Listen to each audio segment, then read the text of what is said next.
every Thursday.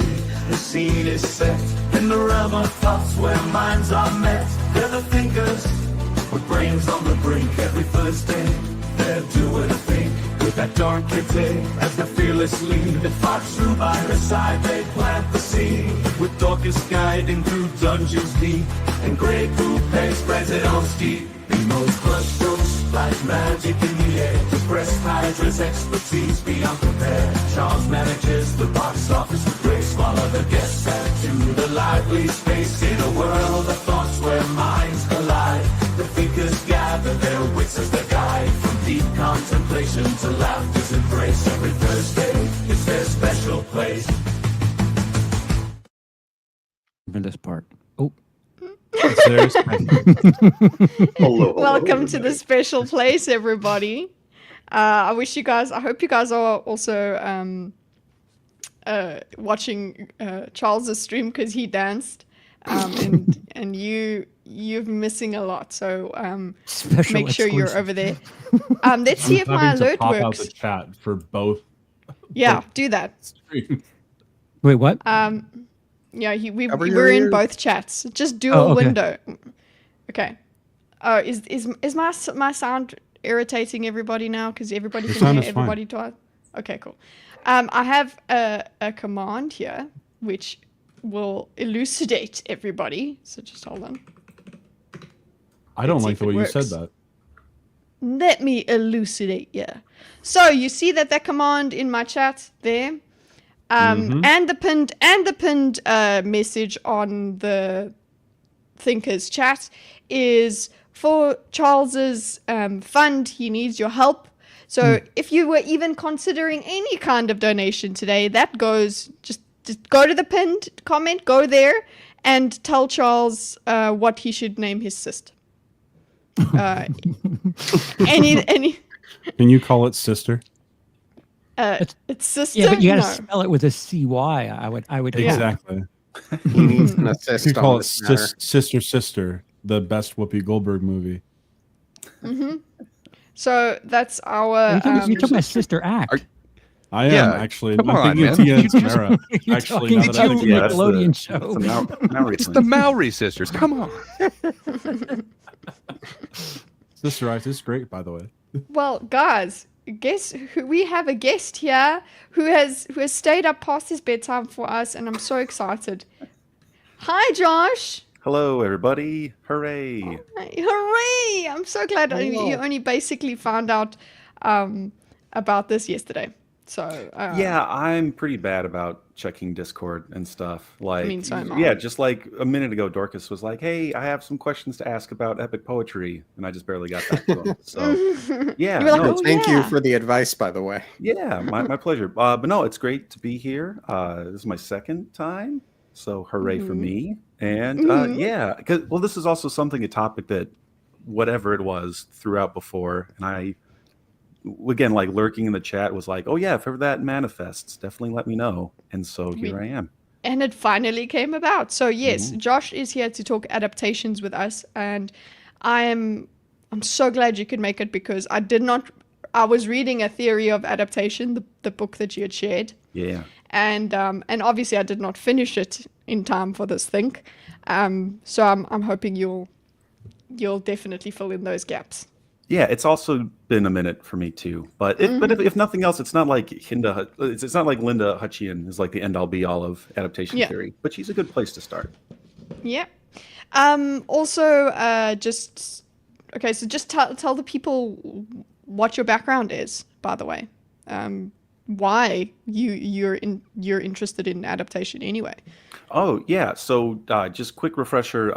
So I am a theater PhD, and as you can probably also tell by my profile picture here, I specialize in ancient Greek theater, which, yeah, for us in the English-speaking world, we mostly get that through adaptations or translations. And so in my graduate program, on top of like the literature and the history and all that too, I kind of dipped my toes into adaptation and translation theory. I've translated a couple of plays, and also just even before that, like just being a little kid growing up in the 90s and like playing video game adaptations of like Jurassic Park or Pocahontas. Oh, yeah. I swear to God, Pocahontas on the Sega Genesis.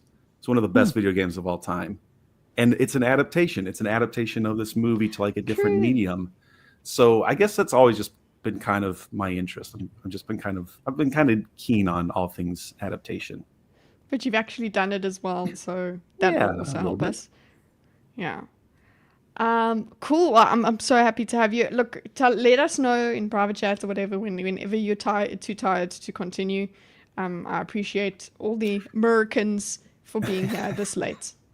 Yeah. Also, I'm not teaching tomorrow, so I can stay up a little bit later. Yay! So that's fine Nice. too. Yay. Okay, so for the structure of this show, like that. Okay, first of all, okay, what else? What's up, guys? Do you guys just want to talk? A reminder that we're pushing for Charles's what's the name? Donation Like fund. trying to What- assist him. We're trying to Marathon. assist him. Yeah. Yes, I want that. I want to change. Oopsie. I want to change the pinned message to assist Charles. Oh. I didn't even think Yeah. about that. That's a brilliant opportunity. Come on. Hey, thank you, J-Mac. Oh, thank you, J Mac. You know what? I guess I will take those gifted memberships and I'll just add to my donation. And thank you, by the way. I saw you did that Yeah. at a time where I was neither live or speaking to you, but So yeah, I Thank you for the didn't need. reminder. I didn't need. Yeah. So we'll just add to that. Jay, thank you so much. These are in honor of Charles. Absolutely. Oh no, guys. The link. Okay, well, okay. Now I'm just gonna tally it. I'll just have to tally it and give. So, okay, Charles, why did you stop speaking to Kitty? Yeah, exactly. So you know what, guys? I'll just have to do. Charles, I'll tally it up and put it. Just transfer it over anyway. you know what? because- Even if people just share the link, like, Yeah. you know, I know times are tight, but just spreading the word helps. So Yeah, I yeah. appreciate it. Yeah, so go there. It's in the pin chat, but it's also ready for you in the command. Oh, and I if you're can't see the listening. chat. Like, Help I have Charles. so much shit going on right now. Toy He's Story our 2. Charles. He's ours. No, And you're by not the way, the guys, Go ahead. yeah, like Charles. So if Charles is laughing and whatever, it's because his own chat is going Yeah. on. So I'm running parallel. I'm on hour Yeah. 7 on my end. So Ooh, this is little going to be punchy. great. So yeah, I guess that's how Charles is feeling. How are you doing, Gray? You were busy showbizzing. You're talking, but we can't hear you. You caught me right as I went to go yell at my you dog. shit face. Oh my Such god. a shit face. How can you donate Sorry, money? How dare you? The big ship saying, so you're saying don't super chat to help Charles. I mean, you can super chat to help assist. There's a way that you could be anti-Charles with it as well. But, you know, whatever you want. What did I call you? A shit Charles. face. A shit face because he was so kind enough as to donate. I get it. But You know, very kind of all of you. Hey, Charles, yes. I really think you should call like it sister, so then you can kiss your sister. ew, goodbye. Why would he kiss his cyst? That doesn't even make sense. I get Good where night, you're going with Goodwin. that, but come on. You were on Thanks a pretty for good the- run too. Sleep well. I was on a good run. Share the link to. Okay, They okay, get all the thank you. winners. Here you go. Here, guys, why aren't you subbed to to Charles Lucifer? what the So heck? BMO. Our channels are because always of- dropped in there. Thank you to JMac, like tremendously. It's a really, really kind gesture. Thank you. J-Max the man. J-Max the man. Yeah. He's the Well, Mac. the moment's gone, but I'm going to say it anyway. BMO, because of that bad joke, I'm going to have to issue you a cease and desist. Ugh, Thank you. they're getting worse. But, Okay. Guys, I can't do the pun counter this stream. I think it's stupid. It's over the top. We're That's already okay. on like 5. So Dorcas, how are you after that? I don't have a cyst, so I'm feeling pretty good. Mm. Sorry, Charles. No. Way to good rub week, it in. Busy week. Now I feel bad. We're trying to get rid of this cyst. Instance can't sub to. Sorry. Yeah. No. What? wow. Instance Instant. can't sub to Charles because he's a dom. Sorry. Not looking at Oh. switching. You're okay. Oh, Okay, back to sorry. Back to you, Dorcas. What's, Sorry. What's the question? How you doing? What? It's on the chat. It's on there. What's up? How you doing? I am good. I'm reading Dune and I'm enjoying it, so that's neat. Oh, Really? nice. Yeah, and I'm noticing some interesting parallels between it and Game of Thrones. So, which makes sense, I Definitely. guess. Germ was. Keep that in mind Yeah, I will keep it in mind. for the discussion for art influencing art, adaptation wise. Will do. did you alter the thumbnail? Because why was Minecraft in the thumbnail? Because it's Okay. it's an The adaptation. number one simple yes. adaptation of It's all an time. adaptation. chicken jockey. Josh, how are you doing? What's up? How's your week been going? Are you good? Yeah, good. It's actually been kind of a busy year, spring semester. I have like 3 weeks of teaching left. And I forget if this transpired the last time I was on or not, but I have a full-time tenure track teaching job in the fall. Yeah. Oh, yeah. So it's in the next don't day think- over. Jeez. There was like a Twitter thing I did, but yes, it's in the next state over. So the wife and I were closing on a house next week. Nice. Congrats. Thank you all. And then yeah, just like having to like pack up and move and all that. So it's been great. It's been amazing. Like I feel like one of the people in the like lifeboat as the Titanic is sinking, and all the other PhDs are like drowning in the icy water. And here I am sitting with my tenure track job, and I'm like, hooray for me. Yes, be happy. Yeah. But no, yeah, it's good. So just lots of packing up and changing of like address, things like that. But no, it's been great. Laugh admin, ooh. But yeah, good laugh admin. Good reason to have it. Yeah, absolutely. Galente, how are you doing? You're furiously typing. I'm no longer furiously No, typing. you aren't. I know, it's great. He's been Yeah. furiously typing backstage. Work has been Has been. Okay. Good. Work has been. and What then I happened? lagged out. Oh, you like that? Oh, it was the best time to lag out. Oh, it was really good, yeah.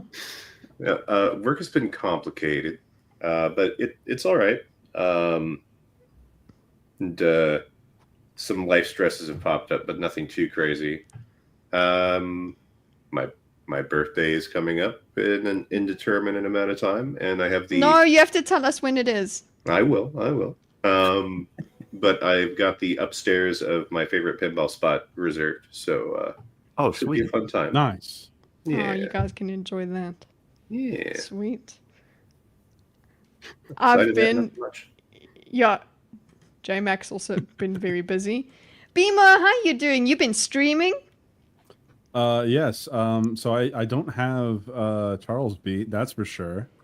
But I did stream for 6.5 Oh. hours today.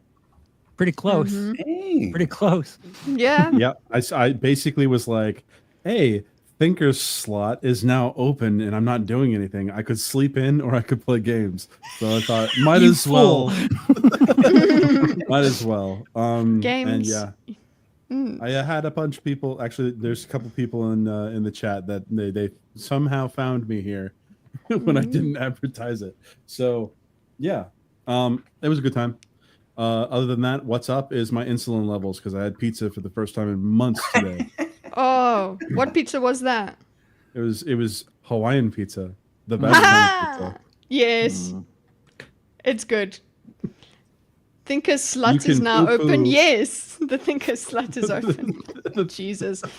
Okay, so for the structure of today, guys, the first, just to get to it, is the first half we're going to talk about adaptation in general, and I want to get into like a bit of the history of it, and adaptation theory, which Josh will help us out with. And so we'll talk about that in general. We're going to be establishing a sort of framework that we look at the adaptation, look at specific adaptations through, right?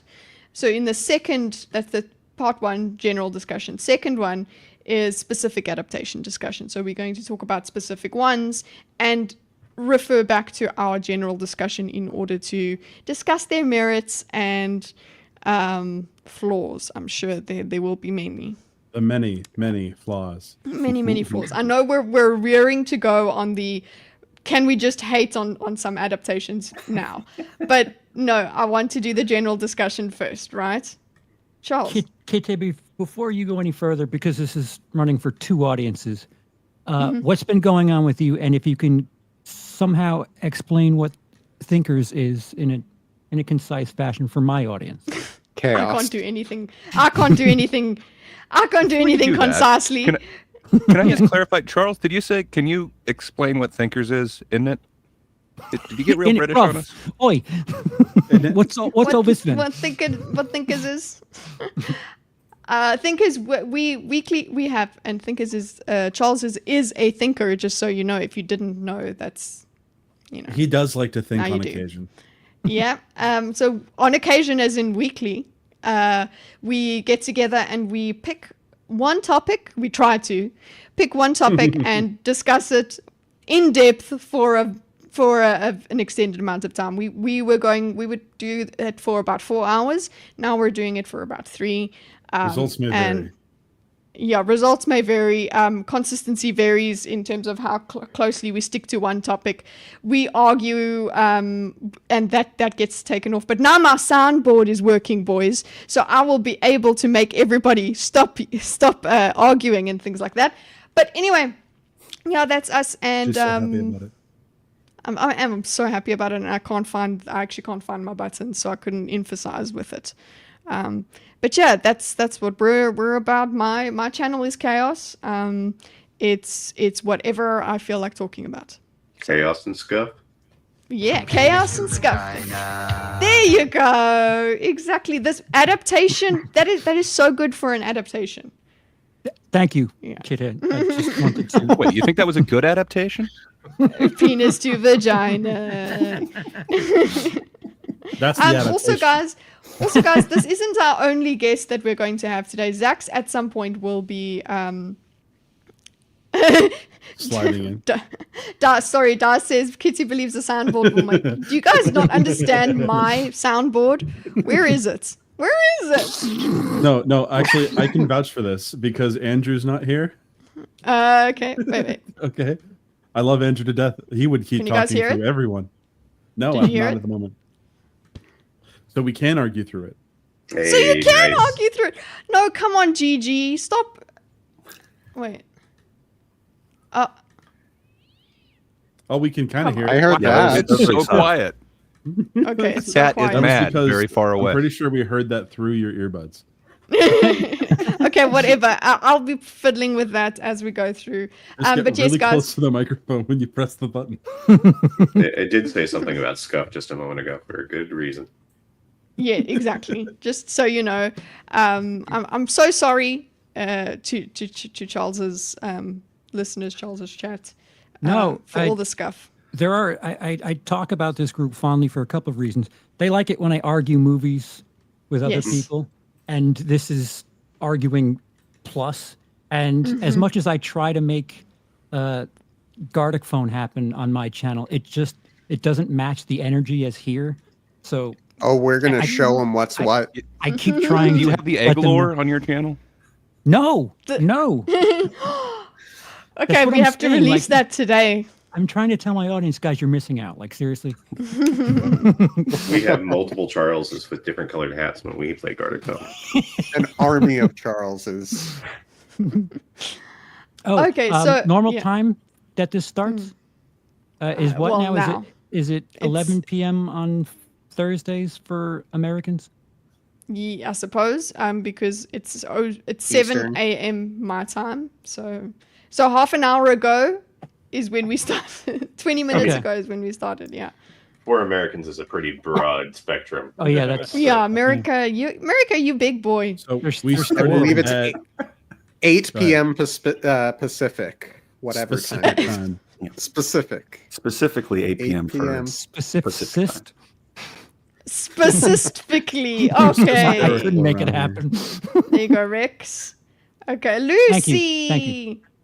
Lucy, those Lucy's in the- those memberships are all going to Charles. So thank you very much. Just guys, remember keep an eye on that pinned chat. I'm just hoarding all the memberships is all. Do it. I thought you were about to show us the cyst, and I'm like, please do. I want to see it. He Well, bet. Yeah, you know we what? Like, gotta- that should be part I'll of do it, but you got to make it rain. Need a big camera. That's a stretch goal. There you go, guys. Okay, so yeah, but also I was getting to it. We are going to have a Zaxx come in at some point. There, you see, just whenever he gets to us, he's got the link. He'll jump in. Axie do. Thank you for using your membership powers. I wish we could see them through StreamYard. Anyway, let's get into it, guys. The first part, the general discussion, right? Oh gosh, now my thing's,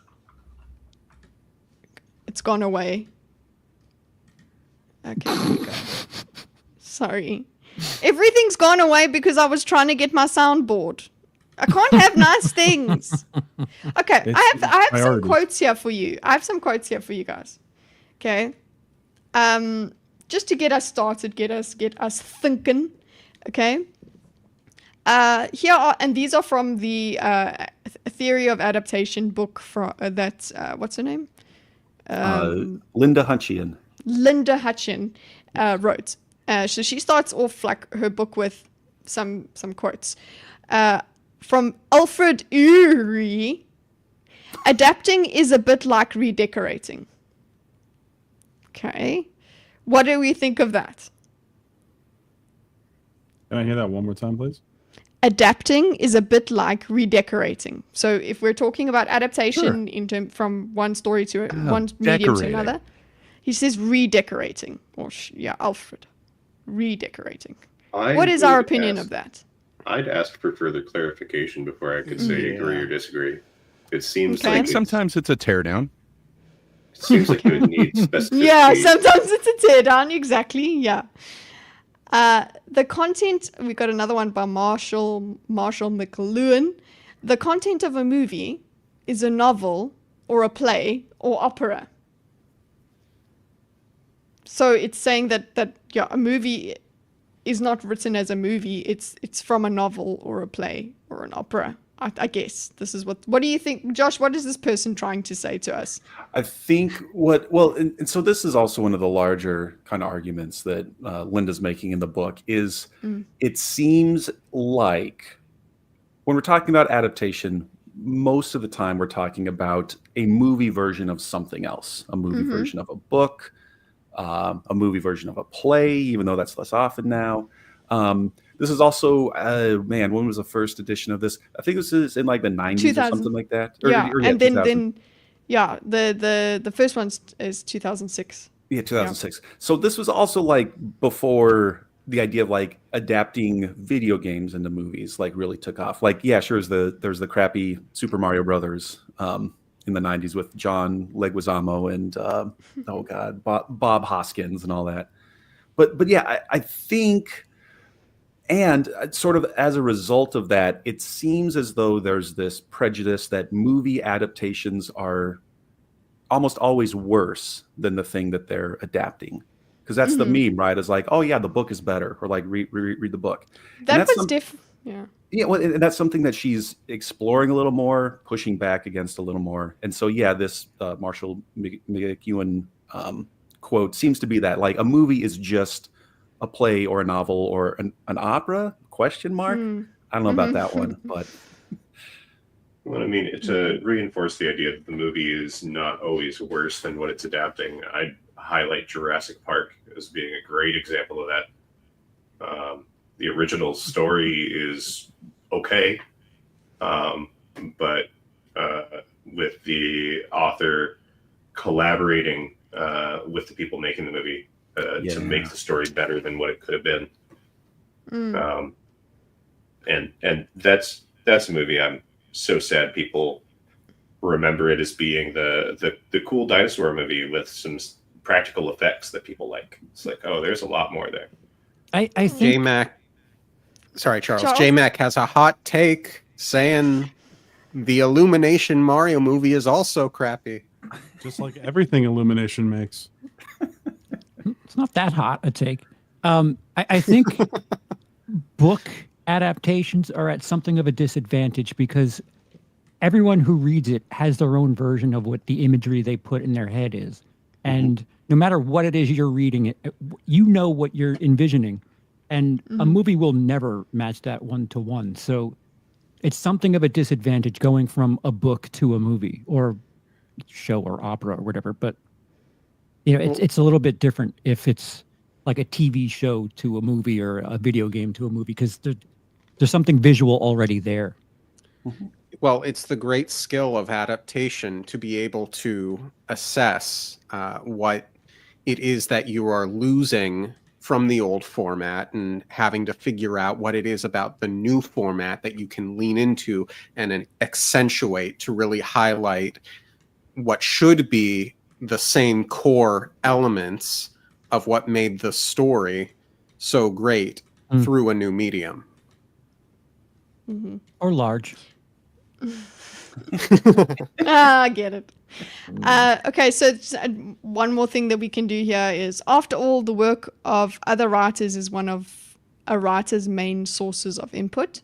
So don't hesitate to use it. So just because somebody else has an idea doesn't mean you can't take that idea and develop a new twist for it. So this goes on to what you were talking about there. Adaptation may become quite legitimate adoptions. Adaptations may become quite legitimate adoptions. So that's just a comment on the nature of creativity, that things are derivative anyway. So we're not being ready. dense? What does that mean? Adaptations become adoptions. We adopting a. Oh, sorry, Josh was going to answer. No, I wasn't. Don't Somebody you put else words in my mouth. Charles, would were you you going to explain? answer? Charles? No, I think you were the only one speaking. Just an I extra feel letter. like I could explain this. There you go. So Okay, anyone other than BMO? Okay, gotcha. Okay, so I think BMO go and then I'll say what I thought it meant. Okay, so if Somebody opened their adaptations mouth, become that's all I know. adoptions, means that it probably gets accepted along with the original material. That's probably what they're referring to. I was thinking it might be more along the lines that you are taking something from the original to some extent. Like Charles made me think of a joke. What do you call? Did you hear about the clairvoyant midget that escaped from prison? Well, there's a small, medium, and large now. And it wouldn't have been for the or large joke that I would have had that pop into my head. So I also kind of like, and maybe this is just my bias, this is just the way my brain works, I always like looking at like the etymologies of these things too, because I think that also, for better or for worse, like whatever these words originally meant, some of that is still downstream of us and like floating around us today. So adapt comes from the Latin aptare, ad meaning like a preposition to, and then aptus means like fitted. So it's like to fit something to a thing. So an adaptation is like you fit, which is interesting because we usually think of it as like a transformation of some sorts or like a translation, but it's like, no, it's like you're sticking this thing on the original. So the original is still there. And then it gets really interesting too, when you have, and Hutchin talks a little bit about this in her book too, when you have an audience divided from those who know the source text, who know the original, and then those who don't.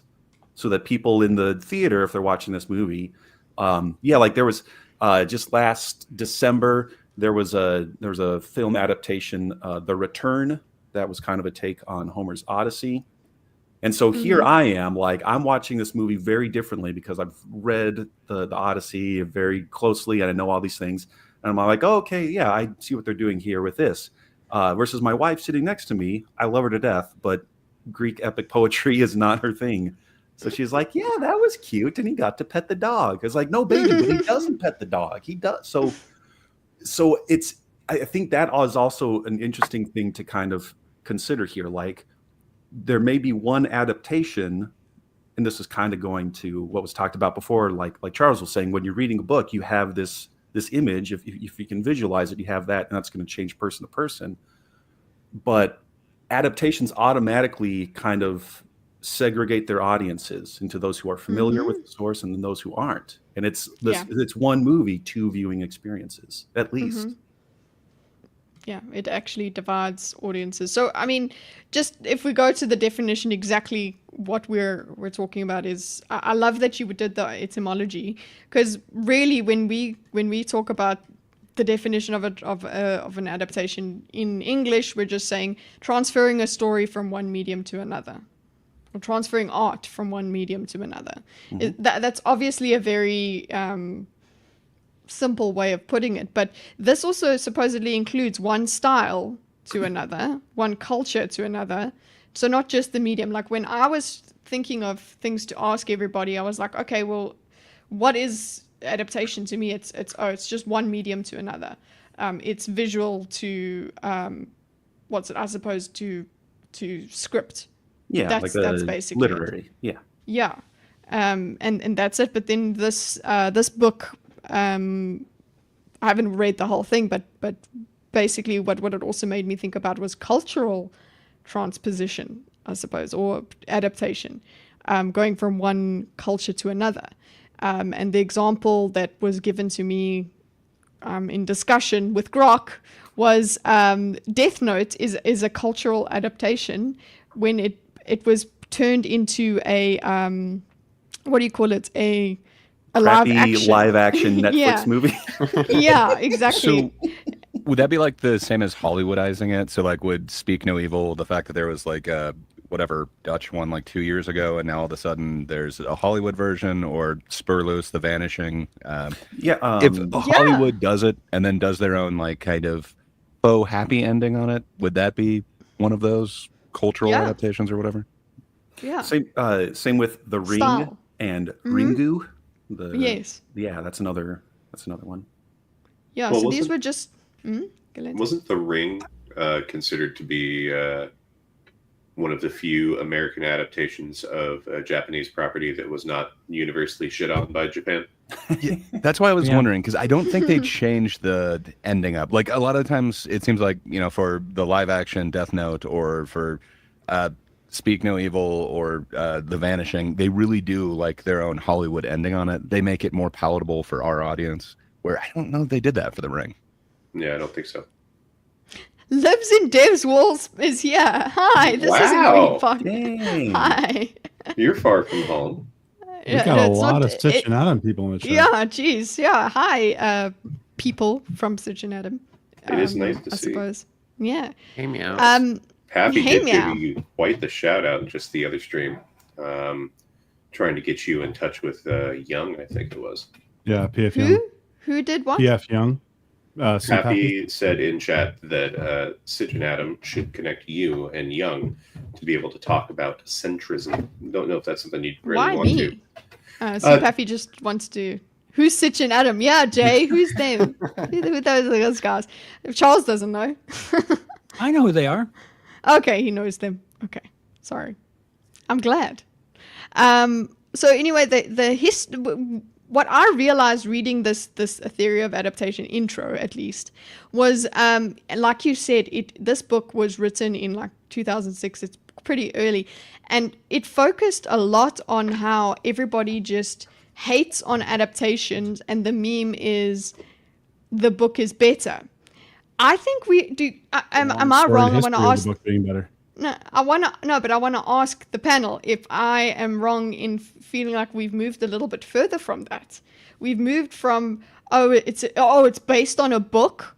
Oh, that's so lame. That's so derivative. That's so uncreative. We've moved from that to, oh my God, it's another adaptation and they're gonna ruin it. That's what I'm feeling. I'm feeling the maybe. ruining part. There's a Oh, Go ahead, sorry, Greg. expert. No, Please go go, ahead. Josh. No, Oh, please. I refuse. Oh, no, I insist. Please, sir. It is interesting though, because I fully agree. That's a contemporary, I guess, anxiety that's not really present back in 2006. This idea of like, oh, this is going to ruin my appreciation for the earlier work, whatever that for the text, also including things like movies and stuff that has been adapted. Because like I know that's what the Red Letter Media guys are always talking about with all these new Star Trek things like that. It's like, how does it feel to like see your beloved franchises burned to the ground and just like, or like disrespected? That whole thing of like, it's not just that it's derivative and bad and they got this scene wrong or this character was different. It's like, no, this is negatively affecting my ability to enjoy the first thing, which that seems to be like a new concern. Yeah, I feel like that is. If I may sort of add to that, as I reflect, growing up, I do feel as if there was this sort of passive belief that people had that generally the books are going to be better. In some way, shape, or form. That if you're coming to a series having read the book first, you will have a special fondness for the book. But at the same time, particularly in the last decade or so, I think there have been a litany of terrible adaptations. I think there are a lot of people right now who don't understand like the core elements of what made so many franchises great, or there have been people who have wanted to use the IPs to do their own story, sort of use it as a platform for the story that they want to tell, and that has made things very frustrating for a lot of fans to feel as if the core elements that they loved are being lost in the translation. I think that's kind of a big budget studio trying to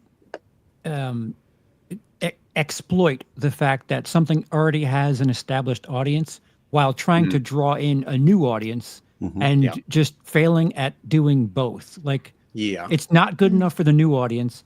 And it's certainly not something that the original audience is appreciative of. So it's just like, hey, we're just going to take this thing that we know has some sort of established appreciation, but we want to do something more with it, and then just fail at every length. I mean, that's a great point. That can be it. I don't know. There's a lot of adaptations that don't fail. There's quite a few that I enjoy the movie much more than the book. Well, I'll shut up. J-Mac just, let it rain, which is awesome. Sound effect.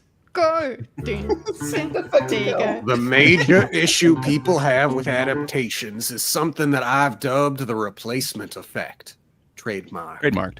A great example of this is when a song gets covered and new listeners believe the new band is the originators of the song. Like every song made by Duran Duran that's been covered by a better band. I mean, wow, that can work. Shots fired. But sometimes you want to do a different version of it, and that's inherently what an adaptation is. Like, okay, so you can't take like a book that would take 12 hours to read and put that into an hour-and-a-half movie. No matter what, something has to give. It's really cool that we're moving to like a lot of these shows that give it about 8 hours. Even then, you still have to edit. Like, you can use a lot of visual tricks like montages and stuff to kind of show like training or something along those lines. But man, like no matter what, you can't get inside the character's head. Like even if you do like the voiceover thing, it's not quite the same. No matter what, it's going to be a compromise. Well, the Dune from the 80s tried to do that, where they would dub in what the characters were thinking, because Dune the book yes, has such an interesting prose in that it jumps from character to character POV, All the time. from paragraph to paragraph, basically. So you Line can see to that line. line Yeah. to line. So what they did in the 80s film is that they would add those voiceovers in, and Didn't work. did it I've added the not? popcorn bucket. Well, it also How was go on? with the change of media too, from book to film or television show. I guess it's a little different now with like streaming. But like the other thing was when you're reading a book, you can set it down and come back to it later.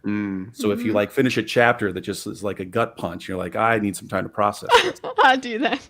Yeah, well, right, yeah. Versus if you're again specifically physically in a movie theater, you can't like yell back and be like, "Hey, can we stop?" You know, I want to. No, but you can stream anything now, and but that's just some it. people So incorrectly streaming is watch different. movies that way. Right.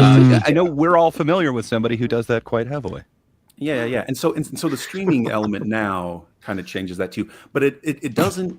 The adaptation not only changes the story that we've talked about too. Like there's going to need to be some generally speaking more condensing of things, but also it changes the way that we interact with these stories and we receive them as well.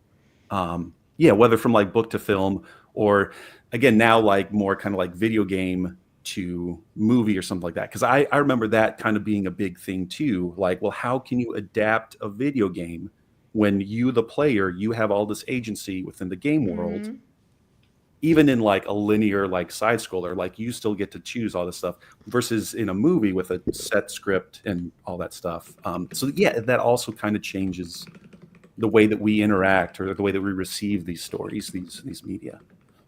I have kind of a question. So this might be a slight tangent, but Josh, I think you might know, sir. Oh boy. So if somebody has their take on something, is there another name for that other than like adaptation? Because, it's like I'm going to put my twist on this classic story or whatever. Is that still an adaptation or is that something else? Yeah, I mean, I don't know if there's like a set established objective. Like, yeah, you could do like adaptation. You can say like version. This is my version of it. I can help. Yeah, do it, Kitty. Because adaptation theory is a thing in literary studies now. There was one of the most basic, like, because people are trying to build theories of adaptation because we can always point to specific adaptations and do case studies on them, but that people are trying to do some sort of unified thing. And one of them was Jeffrey Wagner's types. So he made 3 different types of adaptation. So let's see what you think of these, Gray. So there's 3. The first one, transposition, where the text is shown on screen with little change. So you take the text and it's like literally transposing from one medium to another. Obviously, there's going to be some sort of loss there because, like Dorcas said, we're not in the character's head exactly. Then there's commentary, where the original is changed either intentionally or accidentally. Okay. Analogy is the third one, when the text is significantly altered to create a new work of art. So does that fit any of the ideas you had there, Gray? Any of those 3? I did not realize I was still muted. I apologize about that. Yeah, kind of. Just like, so one of them that me and Charles were just talking about, there's this Fyodor Dostoevsky novel, The Double. Well, it's a short story, actually. But it was adapted, but it's kind of adapted as a modern version of it. But they're pretty close to it. There's Richard Ayoade takes a couple of liberties with it, but like they still give Fyodor Dostoevsky writing credit for this story, even though it's like a modernized version of it. I don't know. It's definitely not like a faithful adaptation, but it's damn close. I'm not sure exactly where that would fall into one of those, but I think you answered my question. I can't help but think of The Shining. Stephen King himself hates the film, but I would argue it's so much better. Yes, yeah, I would argue that it's better. And considering that they did like the TV version, which was more approved by Stephen King. You got the dude from Wings. Sure. Steven But Weber. what does that mean if like someone managed to do an adaptation, but did it better. But still, But the author's not cool with it. But is it my question to that would be, is that an outlier though? I don't think so. I think it's just a good version of that. I think Kubrick had his own ideas. He was transcending the source material. He had ideas and motifs that he put in there that they didn't exist in the book. I love The Shining. It is its own thing, but man, there's something special about that movie. Kubrick just knew what the hell he was doing, and topiary animals attacking a kid doesn't come off the same as being lost in a maze. I just think that's a huge improvement. Well, and visually also, it looks so much better. I think the changes that Kubrick made to The Shining obviously were the things that Stephen King had umbrage with, but at the same time, they were in service of this vibe that Kubrick was going for. And like you said, he knocked it out of the park. And adding the supernatural element to the story is what really helped set that shit in. I think if you're gonna be making an adaptation that is seen as a crucial change or disrespectful in some people's eyes to the source material, it should be for a reason, and you should make use of it. Well, and that's one of the things. Like, there's a risk reward. There's a risk reward element when making choices like that. Yeah. I know I know good actors can elevate a bad script. Obviously, the book is fine. I'm sure I haven't read it, but Stephen King is who he is. But I imagine the same principle would apply to someone who's adapting a book, is if that person, Kubrick, is that good at what he does, I'm sure he could elevate what's there and what's special about it and really make that excel as well. Well, I think he really did elevate it, because so Galante was mentioning that like he added the supernatural element. He actually did the opposite. The book, it's 100% set in that it is supernatural, where the movie has this ambiguity to it that it can be interpreted in a bunch of different ways. That in the really book, got added to it. Wasn't The Shining the only supernatural element of the book? No, the topiary literally comes alive and attacks Danny. It's weird, it's supernatural, like all over the place, where you don't actually know. And there's a bunch of interpretations that, it's more of like an allegory for alcoholism in the actual film. That perhaps there is nothing supernatural going on at all. Mm-hmm. Well, all of this is also kind of reminding me of a point that Galante raised earlier that I want to get back to. I think it's also interesting, the adaptations that incorporate the original author in the process versus those that don't. So like, the Shining, for instance, also the one that kind of gets brought up along with that too is the Watchmen graphic novel to film, and Alan Moore being just stubborn, like, no, I'm not going to be a part of that, versus those movie adaptations that bring the novelist, as it often is, on board to write the screenplay. Angela's Ashes, that was one where oh shit, I just lost his name. Anyway, they brought him on to like write and supervise and give an okay to the screenplay. So it's interesting too when like the author is on board and approving choices versus a lot with the Lord of the Rings things lately, Game of Thrones, that kind of stuff too. Yeah, it's just kind of interesting to see those splits as well. Well, I mean, J-Mac highlighted earlier, it's like the end product is really what matters. If the changes that you make actually build up towards something that's actually of quality, then you made something of quality. Hammond in Jurassic Park, the novel, was much more of a straightforward, greedy guy. Didn't really have a whole lot of redeeming factors to him. But in the film, they turned him into this almost childlike, naive sort of character that just wanted to bring wonder to the world. Yeah. that's quite a major departure. Mm-hmm. Well, one of the things that's been spoken about in chat there is based on adaptation. So when somebody says based on this, whatever, that I think we agree that is adaptation. It's an example of it.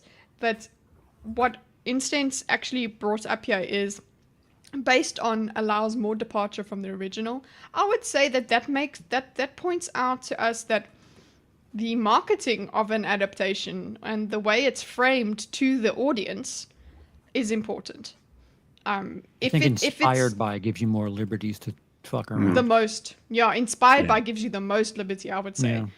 Like inspired is even further from based on. It's like, oh yeah, that I kind of thought about it. We acknowledge that there's a dog in here, and that's all we're taking. Yeah.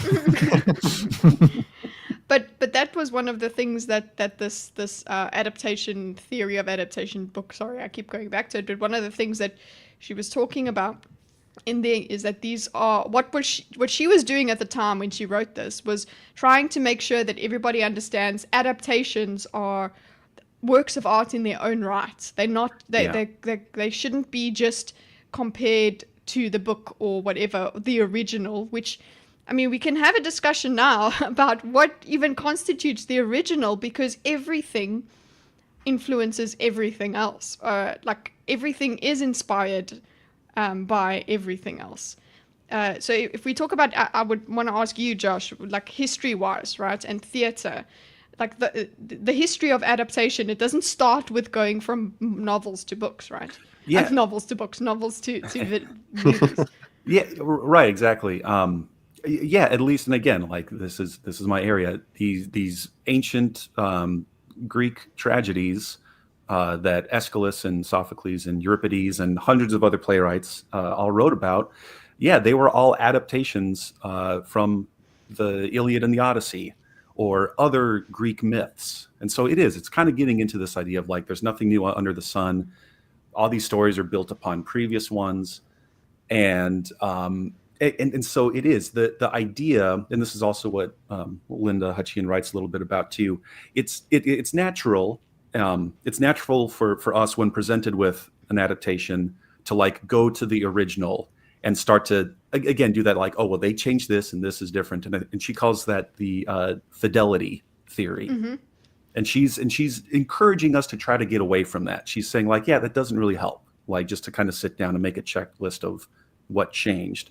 But yeah, just kind of like what Kitty was saying too, like taking an adaptation as its own separate thing, see if it stands on its own two legs, irrespective of if it, is faithful or true or whatever to the source. And that's also, like some of the comments like J-Mac and others have talked about.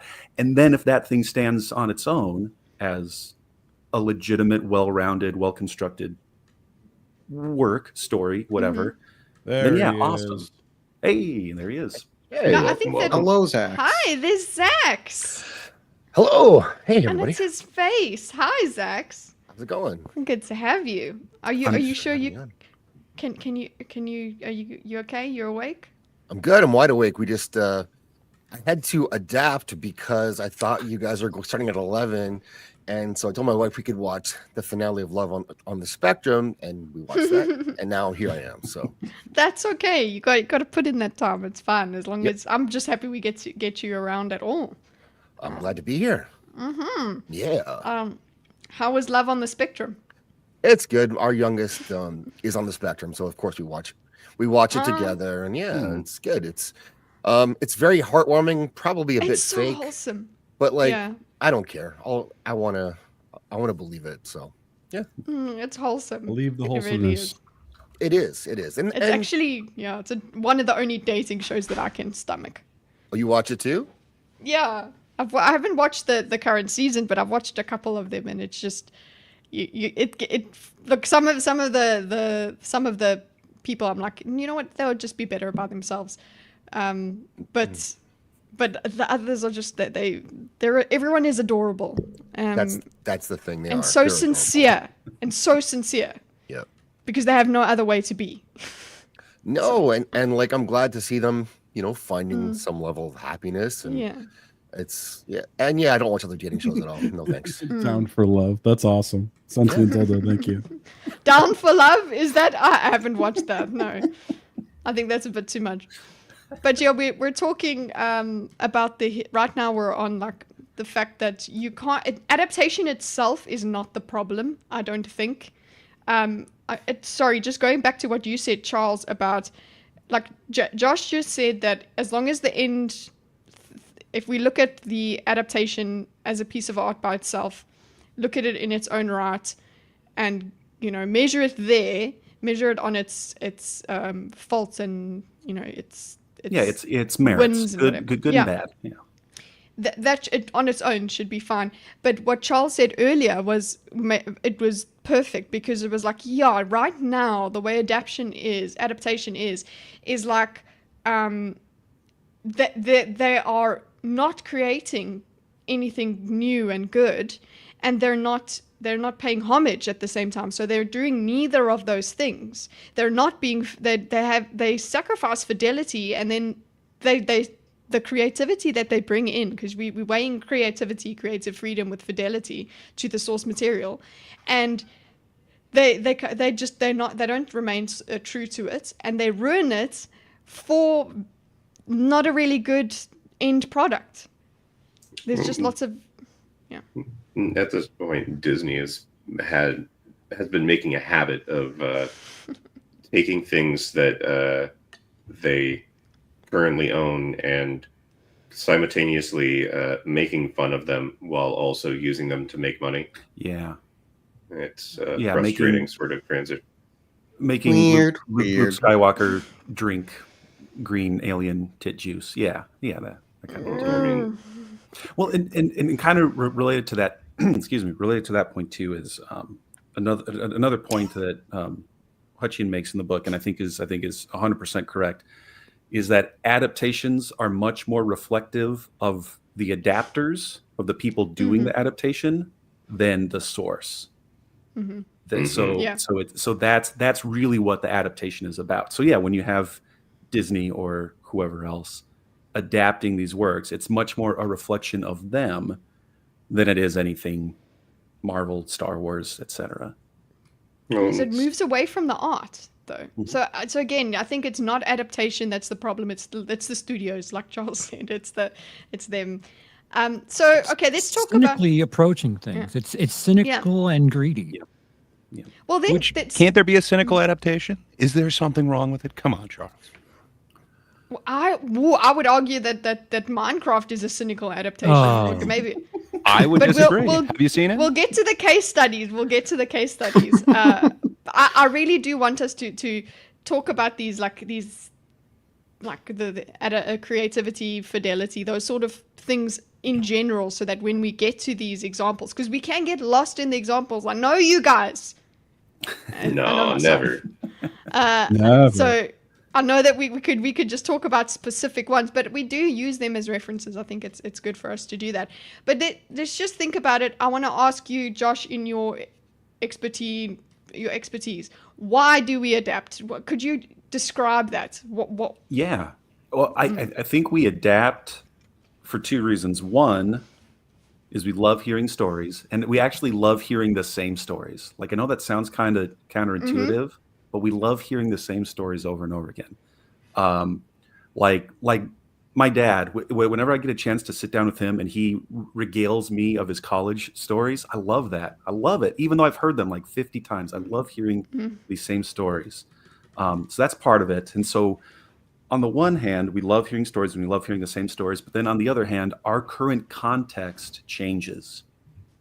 And so the things that were salient or relevant or important during those, when those stories were first being generated, first being composed or whatever, well, things may have changed since then. And I can talk a little bit about some of my more practical experience. So I've translated translated / adapted 6 of one, half a dozen of the other, a couple of Greek comedies.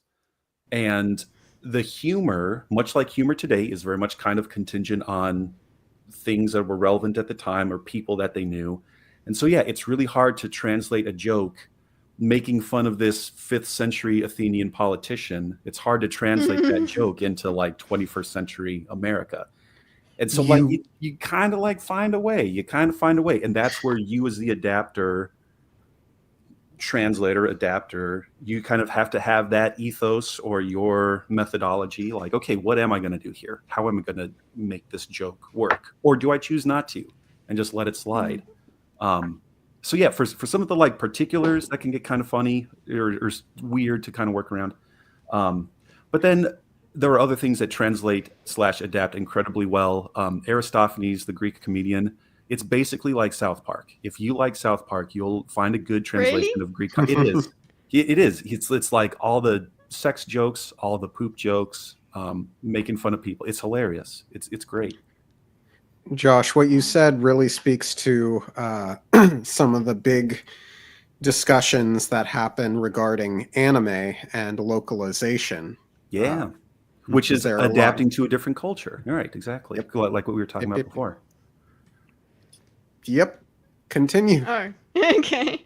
Or elaborate, please. No, I love that. That actually just something to remember when we talk about adaptation is that it's because we love stories. We love those stories. That's what we want. So that is in mind. Let's talk about what an audience wants from an adaptation. What's the appeal of an adaptation to the audience? Not what it used to be before what happened now, before the studios these days. I guess it depends on what the audience is. Ooh, I would... A what? Okay, I see your adaptation there. It's an adaptation. Prince of Arabia? It kind of depends who your audience is. That is for a certain type of audience. I just heard labia. It's an adaptation. Pretty much. That's all you need. Okay. That's all that matters. It's a good adaptation. That's what you want. You want porn. Okay. Well, I mean, like, okay, so actually, porn parodies are a form of adaptation. To be clear, they are, and it can be in fact, Pirates of the Caribbean has it was at the time the most expensive porn parody ever made. Yeah, I remember Pirates. that. Yeah, of course you do. It was so I might have heard of that movie. They actually did a theatrical release of it to try and recoup some money, where they just removed all the sex scenes and played the rest of the movie for everyone. You mean the bad parts? How long was that movie? It was like 20 minutes. I think it was actually more like 45, 50 minutes long without the sex scenes. Like, that's about 43 minutes more than I need. But yeah, how many pizzas do you need to deliver? But it kind of depends on who your audience is. Like, if it is for mass consumption, I think you'd get something like Minecraft, where it's literally supposed to be something that's like, look at this spectacle, where you could get kind of a smaller, more faithful adaptation. But I don't know that there's a big audience that's necessarily looking for that. I could be wrong. No, but yeah, the audience, let's talk about what the audience wants from it. So an audience in the case of Minecraft, let's say the basic, because when you were talking about contemporary stuff, Josh, and contemporary humor, I just thought of Zoomer humor, and I was like, oh my god, we're fucked. good one, Charles. Yeah, like, that too. No. Yeah, I think which that kind of goes back to the earlier point I made, how like an adaptation like necessarily divides the audience, the people who know the source or know the original material, people who don't. So clearly, and this is like what has been talked about too, the sort of corporate interests are like, okay, we can sell a lot of tickets with this highly recognizable thing. And again, like audiences who know the source material, they are going because they want to see it. I mean, we human beings, we also love pattern recognition, and we like being able to be like, oh, here's this reference and here's this little thing. And also like some, I think some intrigue, some interest, like, well, how are they going to portray this scene? Or wait, this character hasn't shown up yet. How are they going to show up? So that kind of makes sense. As far as like audiences who are unfamiliar with the source material, I don't know. Well, think about it. Say like with your wife, who with that the poetry and stuff, like it's not accessible for us if we're not into that kind of format. We get to experience, I guess, the appeal there is, which is not huge. You're not going to be raring to go, but you're like, oh, finally. If you don't like reading, if you don't like you know, if you want it to Reading be is shown bad for a you. story, you know, listen. It is. It's very good. Okay, it's very good. Look. Well, here's another one too. So my wife does read a lot. She's a big reader, but also like audiobooks. I'm sorry to hear that. So she's it's okay, Zaxx. We'll somehow make it work. But yeah, so like that's another adaptation. And so actually one of the ones that like we really got into was we first heard The Martian as an audiobook. And then we saw the movie, and then just recently I actually got like the physical book. So like that's the same The book's story. fun. The book's super fun. And so yeah, like it's, or I don't know, or maybe people might see a movie title and understand, oh, that is, you know, an adaptation of some other work, and maybe that's a way for me to kind of test the waters. Like, do I, you know, hey, investing in a 2-hour movie of this novel, then maybe if I like it, then I'll read the book, and if I don't like it, then hey, I won't have wasted all my time reading this book. But then you get like a World War Z where nothing from the book. So the book is very interesting. It's kind of like reports over time. And then the audiobook on that is something amazing. It's more like an audio play. I think they've got like 45 different actors or something like that, all doing these different roles in there. And then you get this Brad Pitt film that has nothing from any of that. So it's weird. Like that's still an adaptation, but it has like maybe 2% of the source material. But there is this transference, right? The whole idea is you can have, so you have your built-in audience that might enjoy the other kind of medium, but then there's also, you open up to a new audience who enjoys a certain medium. So I guess that's the appeal for the studios and things like that. But I suppose I think that the most passion comes from the person who knows an original and wants to see that adaptation. I think the other side of that, where you like, I don't know if I'll want to read The Martian, I'll watch the movie and see if I like it and then read The Martian. That's a more passive market button to push, I would say. Don't you think intent is huge for adaptations of all kinds? If you're going to adapt something, the people making it, and their intent at the beginning forms whatever is going to be created by the end. And if their intent is to try to tell a version of the story, then you get Peter Jackson, where he, you know, that's a great example. We don't want to get into all the stuff, but he wanted to tell that story. Let's do. You get or you get The Witcher, where Lauren Hissrich didn't want the job and didn't like the stories, and she turned it down the first time. She had nothing else to do, and so they offered it to her again, and she took it. Like, her intent was not to tell a Witcher story.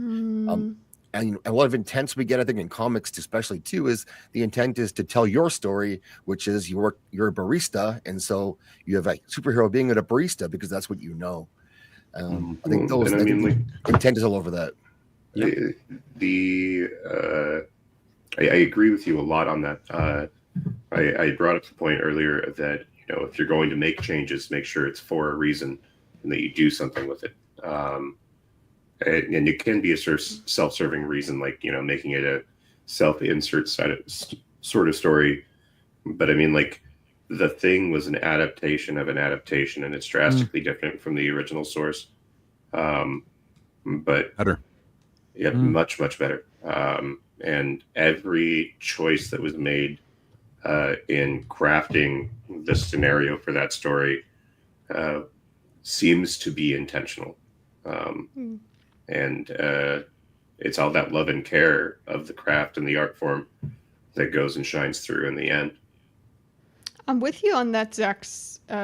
What you're saying there, Galente and Zaxx, that actually what I'm getting from you both is, sure, I've asked you about the audience, what audiences want, but it actually really does come down to who's creating it. The audience will respond to what's created, but what's created is very much not influenced, it's made of the adapters, right? So their intent is the most important thing, because that will influence how it's marketed, how it's created, all of that. It should be. If you're good at marketing, you're going to use the right intent and keep everything consistent. So it's actually the better question, or the bigger question, is why do creators make them? And it seems like, I don't know, hot take, like you said when you brought up Peter Jackson, it seems like when the best intent and the intent is towards art and expression and telling similar, at least the same sort of story, that's when you actually get a good one, it seems like. Sort of. So, interestingly enough, I think you'd probably disagree that the Minecraft movie is... Oh, nice. Cattail. Daisy spilt my tea. That's what you get for drinking tea. You should have coffee. Cats know to stay away from coffee. Coffee. Okay, sorry. Anyway, I'll deal with that. Yeah, you continue. So you're mentioning as long as like the intention is art. Well, I see glimpses of that in the Minecraft movie. Stop it. So Jared Hess, the director who did Napoleon Dynamite, did Nacho Libre, he's the one who got this particular thing. Like, why would you hire that guy to make the Minecraft movie? It kind of doesn't make sense. However, you get all these weird little like Jared Hess moments in there. There's this entire like B plot with none of it happens to add anything to the story, but man, is it kind of awesome. And dude, in those broken this clock weird world, syndrome. I'm sorry. it's not broken clock syndrome, man. Oh no, you're so wrong. But that being said, like you will have, get like, to talk about Minecraft. You will just okay, fine. I'll stop on it. No. But I think you do get a certain amount of Jared Hess's art in there, where it could just be this boilerplate thing, this Temu Jumanji, or this we've got Jumanji at home, or whatever you want to call it, great value Jumanji. Yes, it has like 9 different writers to it. It is very much a boilerplate adaptation or presentation of a popular IP. But the fact that you chose Jared Hess to do it, it's got these weird little artistic things, kind of the same way that I look at the live action Aladdin. For some reason, they got Guy Ritchie to direct that. Now, it is like a Disney live action remake. It's not great, but man, you get these glimpses of Guy Ritchie-isms in there. And this is such a great take. I love it. I like those little things. I like moments. What can I say? I cherish these little moments that I can see in them. I guess that also, not to I mean, this is almost an entirely other can of worms, but yeah, I think kind of like hidden. Nice ball. There we go. Nice. Yeah, I think hidden in this conversation too, even though we haven't directly addressed it, is yes, the just remakes, reboots, reimaginings, which are adaptations in their own way, even though it's the same medium. Like it's like a remake of a movie, like a movie to movie, or a remake of a TV show. It's ostensibly the same story, it's the same characters, but then that changes too. And I think it's also kind of interesting to like see just the revulsion, or just, I don't know, we're just sick. We're just sick of it too. We're just sick of all these reboots and remakes. Yeah, but the part of the problem with all Minecraft, you're gonna get. It's sort of speaking of adaptation, it's a watered down at the base of the story. It's the Lego movie, like it's about creativity. No, the Lego movie was good. Oh, true. Okay. So and that wasn't live action. Yeah, it only has glimpses of live action. But and the main problem with Minecraft is studios are going to see we can do this like Morbius and get paid. No. Well, I just want to know how much Microsoft paid them to make the movie. Like, I want to know how much. I don't know. They paid me good. 150. 150 million. For the Minecraft, the budget is 150. They made their money back already. I'm sorry. One of my friends works for a theater. Fine. So I guess getting into the end of our general discussion, one of the things we've spoken about is what makes a good one, and I think the main thing is the intent. What I've noticed here is that, okay, because Gray has decided that there was a different intent, and he's okay with that intent, and he's happy with that, and that makes him appreciate. You also thought the truck was blue. Yeah, exactly. So can we really? It is. The sky's reflecting into it. I'm just saying. I see blue. So the director said no. Yeah. He was winking when he said that. He was winking, yes. Anyways, Kitty, host the show. So fine. We need to find, when we do talk about the examples, guys, we'll go into intention then, and then discuss whether it's fidelity to the source or if it's themes or whatever. I have some questions about adaptation itself. Let's go through them. How does changing the medium affect storytelling? We've kind of touched on this. Adapted mustard? I think you need to change your... I haven't. Yeah. He's working on it. I'm You have working to on change Yeah. What was Oh, the you question? idiot. The question is, how does changing the medium affect storytelling? Greatly. No, how? Next question.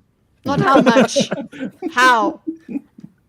Well, okay, I'll use the Wheel of Time as an example. Okay, there's a lot of things. There are a lot of things in the Wheel of Time as a book series that are just narrated, or their internal dialogue. This is the same problem with Dune in terms of how do you adapt that to That's not the problem. another medium. Okay, hang on. Problem being a very light word there. Okay, it's the issue that they have to try and navigate. Wheel of Time decided we're going to write our own story. Make nothing else matter. Dune, they tried to be somewhat like close to the story, change some things around, but overall, like from what I can remember, the first book, the first two movies, they're almost about 70% there with what they're doing. But all the internal dialogue and the kind of politicking is now more implied than directly stated as it is in the books. So I know with sense? Dune particularly, yes, I hear what you're saying, but I disagree. So with Dune, like when I read the books, I understood all the characters. Man, they introduced so many people and you get no characterization in that first film. Yeah. And it turned off a lot of people. A lot of people thought the pacing was super slow. And that's kind of one of the issues that you run into with like adaptation. So with the second one, Denis Villeneuve did he tried to make it like a Roadrunner cartoon, the way that he edited it. And man, it goes by so much faster and it's so much more palatable. I really dig the second one a lot more than the first, plus the popcorn bucket. But I hear what you're saying. With the Wheel of Time, though, man, there's so many issues with that adaptation. Like, first of all, they didn't understand like one of the characters. In the 3 seasons, there's like 2 decent episodes, and that's like I'm half so an glad episode we from the opened first this season, damn- half an episode from the second one. But We'll man, get to Wheel of Time actually itself. they're actually trying to stick somewhat with the ideas of the source material in this 3rd season, which is an odd departure, seeing as how like there's not one scene that actually happened in the books in the first 2 seasons. They're just vaguely the ideas. So I don't know. It's interesting. There's a lot of issues with like pacing, but man, I don't think it's just the voiceover or the narration that changes the Wheel of Time. Every part of the characterization is just off. Yeah, the really creator's an killed asshole, Perrin. and he sucks Yeah, at he his is. job. And And wants to, he- yeah. He He opened up lied by that he threatening understood the it. fans. He said, "If you don't like what I'm doing with the story, I'll turn more of your favorite characters gay." Yeah, he that was loves his it. threat. Yeah. Yeah. Yeah, he's a an troll. arsehole. Yeah. Wheel That of Time is a just book. shows that it's not they're trying not to make a faithful adaptation. Like that's Yeah. Or- the evidence for me, at least. Yeah. Their intent, their interests lie elsewhere.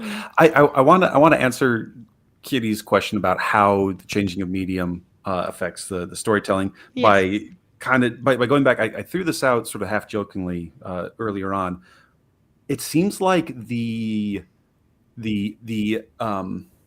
experience of adapting a movie to a video game has like gone by the wayside. Like I don't think that exists anymore. Versus like in the 90s and like yeah, early they 2000s. did it all the time. Yeah, They there was did it- always yeah. there was like a Peter Jackson King Kong video game adaptation. I played the Lion King. Yeah, and yeah, I think adaptations. someone brought that up too. So like that is interesting to me too, because I talked earlier about like, okay, if you're adapting a video game to a movie, you're doing this where the audience player has much more agency, and then putting them on a much more linear form of storytelling, and then vice versa. If you have a movie that then it gets ported to a video game setting, it's like the opposite. So I don't know. Does anybody what other video game adaptations of movies have Prince of you Persia. experienced?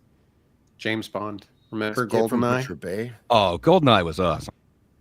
Yeah, that's a good one. The aforementioned Lion King, that was a good adaptation. I liked Star Wars ones. There's been like a ton of them, but like Super Star Wars was pretty good. There's Super and a Empire bunch Strikes of Lord of Back. the Rings ones that are great. Remember Yeah. the Spider-Man games after the Sam Raimi Star Wars movies Battlefront? came out? Yeah. Chronicles of Riddick Escape from Butcher Bay was better than the There you go. Oh, Oh, absolutely. that was- It actually had a plot. Yep. Wait, I also- Silent Hill was a movie first before it was a game? No. First. No. Yeah, it was Game game first. first. Yeah. Okay. This So is I thought we were talking about movies that turned into games. Is that what we were saying? J-Max said or- Silent Hill, and my broken brain went I broken think he was hearted. saying that the movie Yeah. was a serviceable adaptation to the game, Yeah. which is generous. There were some cool visuals that harkened back to the game. Yeah, but I need a little bit more than some keys jangled in front of my face. Yeah. But the nurses, though. Sure. They're pretty hot. 'Cause- my older brother, I don't know if this was a Kickstarter thing or what. He actually picked up a kick-ass board game version of Moby Dick. Like it's amazing. Like you're on a crew going whaling, and like the end game is like eventually in the game Moby Dick shows up and he just like smashes all the other whaling boats, and so you win by Nice. being the last person to die. It's incredible. It's a great board game. And then I guess also like Jumanji, right? Because Jumanji was a board Yeah. game that got turned into a movie, and then And then turned Zathura into came out. Clue? Right. Clue. There we go. Oh, yeah. Wait, was Clue a movie then a game? It was a game, then a movie. Oh, sorry, And a game then a movie. I don't know how they did it, but they made a brilliant movie. If you Yeah. made Clue today, you'd be like, "Oh, fuck off! Why are they Can't we making?" Right. technically add Yeah. Tron in Yeah. here then? Or yeah. Okay, I mean, guys, we're yeah, getting into Tron. specific examples yet now, but so I guess we're gonna have to. You just can't stay away from them. One of the interesting questions I've got here. So we've got what is lost and gained in adaptations. I think we will. Money. I think we can ask these questions of. I think yeah, I think we can ask these questions of the specific ones. And one of the questions is how do adaptations reflect their cultural context? That's a big one for us right now, I would say. Yeah. Um, Can To, I to also answer your briefly? I Go on, just have a Josh. quick. I just have a quick rant about what's lost or gained. Maybe why I'm also just like super amped up for all things adaptation. And I've told this story all sorts of times. But when I was in fourth grade, little kid Josh was all about Greek mythology. Like I read all the books, I knew all the myths. And fourth grade, around about 1997, Disney comes out with their film version of Hercules. And I was just Hercules. so pissed off. I was so pissed off coming out of the movie. And I theater. loved Woods, it. though. Because again, like little kid brain was like, they got everything wrong. First of Aw. all, it's Heracles, it's not Hercules, and he wasn't with Pegasus, that was Bellerophon. And so I was doing that thing, I was doing the fidelity thing. Yeah. But You're sure, doing you know, okay. but like Keep it going. now, a little more mature, I understand, oh, it's a separate thing. It's, you know, it's its own thing, it stands on its own two legs, and it still sucks, and I hate it. Okay. I have a question. Okay, where does Terminator Salvation fall in adaptation? Because it's basically a reskin of the first movie. Hmm. I mean, I it's don't not know. really an adaptation. It's just the sequel, right? Like, I guess you could call it a reboot. A reboot? Cool. It's they I take don't know the who's- idea. Christian Bale 'cause it's the Christian Bale one. It has a lot of the same themes, except for it's set far into the future, and then turns out, oh, it's a prequel. Oh. Well, it's It's a a time reboot, travel says movie, so J-Mac. it's like all of it's going to be a prequel or. Yeah. Well, I mean, I I guess agree with when Vincent in the you're chat. dealing with time Yeah, travel, Vincent. the Yeah, concept big of time. whether or not it's a prequel or a sequel becomes a bit jumbled, doesn't it? It's a Okay, flat then- circle, man. Yeah. Mm-hmm. We're not Time's just a thinking concept, fifth-dimensionally. man. Okay. Before we go on to the specific, sorry, Charles, what were you gonna say? Yeah, Charles, what were you saying by interrupting using my voice? Come Yeah, on, Charles. Oh, sorry, I thought it was. Charles. I'm not seeing. Well, I understand. In my Velma costume, it's hard to see when I'm talking. Except fair like your enough. whole body moves. Yes. Oh yeah, if I get exaggerated, you can tell. But yeah, okay. So with an adaptation, so something that is as precious to you like Wheel of Time, I also love it. I think you're a bigger stand for it than I am, but the vast majority of people aren't going to read 17 books, and especially when they see how thick like just one of those books are. Yeah. Do That you makes me sad. feel? I know, but like you would never be able to talk about like Ruidian or the one power, the true power. Like you'd never be able to like say a lot of these Saidin and Saidar with having anybody understand what you're talking about. But now there's a shorthand, and definitely there's going to be more people watching a show, even if it's a bad adaptation of it, where it would give some shorthand. It might actually get some interest in other people, at least knowing what the source material is. Does that provide any sort of? Yeah, that gives me some sort of comfort where it will maybe make people read the books or make them interested enough to read the books. But it also hurts me that when you go and search for the Wheel of Time books right now, they're publishing them with the characters from the freaking show on the cover. Not only that, but they're getting rid of the Kate Reading and Michael Kramer version, and they're instead having. They're not getting rid of them because I still have them. Okay, so they're hold not on. gone. I will But defend they're it. re-releasing them with Rosamund Pike actually Yes, reading they're it on as And a they're number very two. good. And they're very good. But I'm not if buying you them. listen to those original ones, I'm just saying, Yes. like Kate The Redding. I original. have both of them. Michael of them. Kramer. I've listened to both of them. I've listened to the first one. Maybe she gets more into it, but man, it just doesn't hold a flame to So it's original the same, audio productions. Sure. Well, it's higher quality in terms of you can actually understand what they're saying instead of what Michael Kramer being kind of hard to understand for a bit. Excuse. But I'm just saying the quality of the older ones That's are Lan? not very good. Come on. It is Land, totally. Okay, guys. but- Wait. Wait, Yeah. I need to get this out. Rosamund Pike does such a good job of putting characterization into the words being said. She does an excellent job. So she Excellent acts job. well. He Yeah. acts very well. It's the same reason why I'm enjoying Andy Serkis and the audible version of The Fellowship of the Ring. I'm going through that right now. He's doing a really good job. Does Rosamund Pike have more than one expression? Like Yes. Oh In no, her that's voice, at least. Botox. her voice, That's she's okay. shocked. Yeah, okay. Yeah, she's very flat now. She's a little vivacious. I will Oh, say you on meant her this voice. topic, a minor anecdote. One of the things that's motivated my interest in Rome and Roman history was one of those historical documentary reenactment things on Netflix. And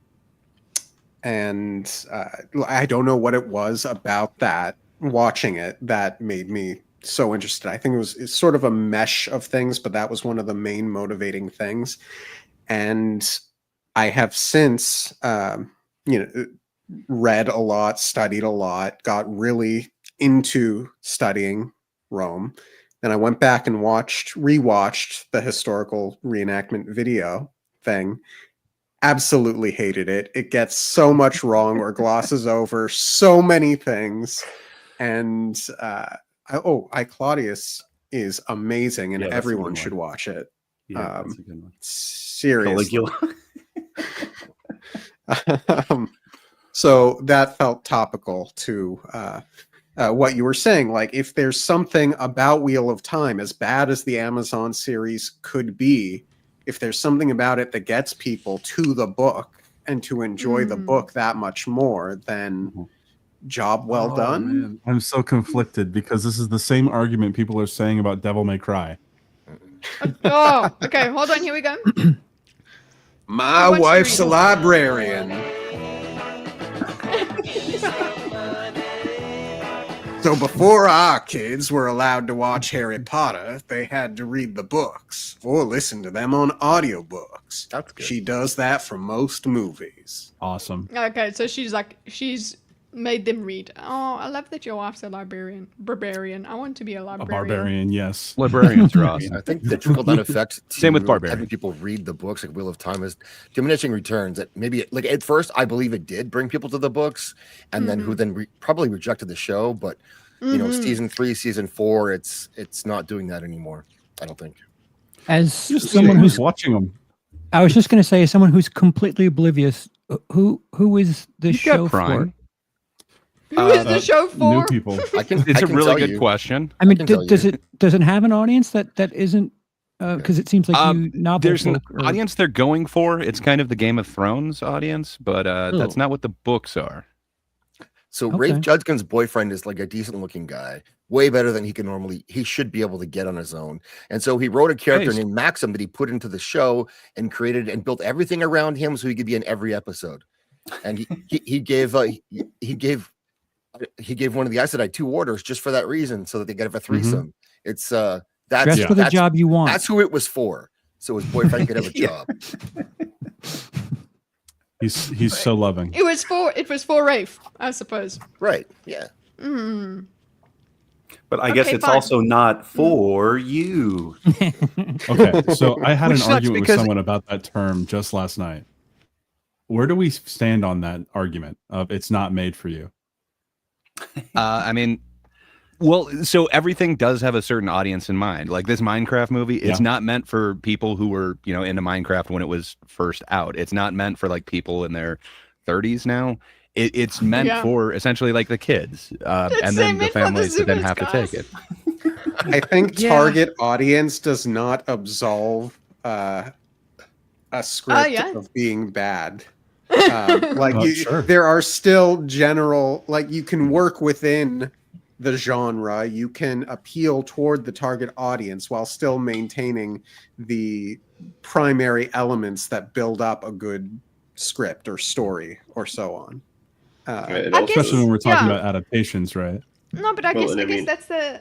Sorry, go Lindsay, go. Well, it also means it depends on like how it's said. If somebody is asking like, "Oh, hey, did you like this movie?" and the person they're asking is like, "No, I didn't really like it," and they're like, "Well, I guess it's just not for you." That's fine, whatever. But like, if somebody is responding to criticism by essentially gatekeeping, saying, well, it's not for you, so who cares what It's There's a usually used as a difference. dismissive comment, yes. Yeah. But exactly Like your Like- opinion doesn't matter, yeah. To There is shut an down very argument to be different things made. being said. Yeah, I agree with. Oh, go on, Bimo. What were you going to say? there is an argument to be made there, though, that like obviously the intent is not necessarily for the old fans. And I know I hate this argument, but this was a very solid argument someone used against me last night.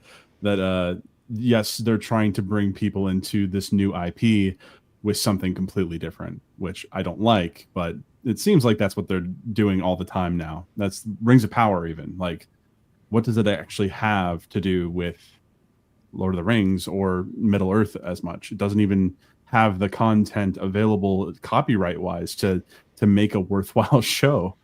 But they Yeah, did. in If your it's- attempt to bring in new audiences, you push away the old audience. It's a give and take. You can't do too much of one, and It's like still. they're pulling a Ubisoft. Mhm. I don't like the old fans. They're racists. Right. Proudly. Well, yeah, and I guess that's kind of part of it too. Is if the source material is so dense, like it is a giant, like thousands of pages or tens of thousand page novel series, yeah, you're gonna have to dilute some things down and like maybe, like not exactly rug pull or kind of bait and switch, but it is if the idea is to bring more people in. Yeah, there's going to have to be some from that too. Sanderson has a story because he's been working on adapting Mistborn, and he has a story in one of his lectures in which he talks about learning how to write screenplays instead of books. And there are essentially two scenes in Mistborn, one in which one of the characters goes and breaks into a mansion and steals some money or metal. Yes. Specifics matter less for the purpose of this anecdote. And then there's a scene a bit later on where the main character and the mentor figure are walking alone in the mist, and they're talking, and he's basically mentoring her, educating her on the magic system in the world.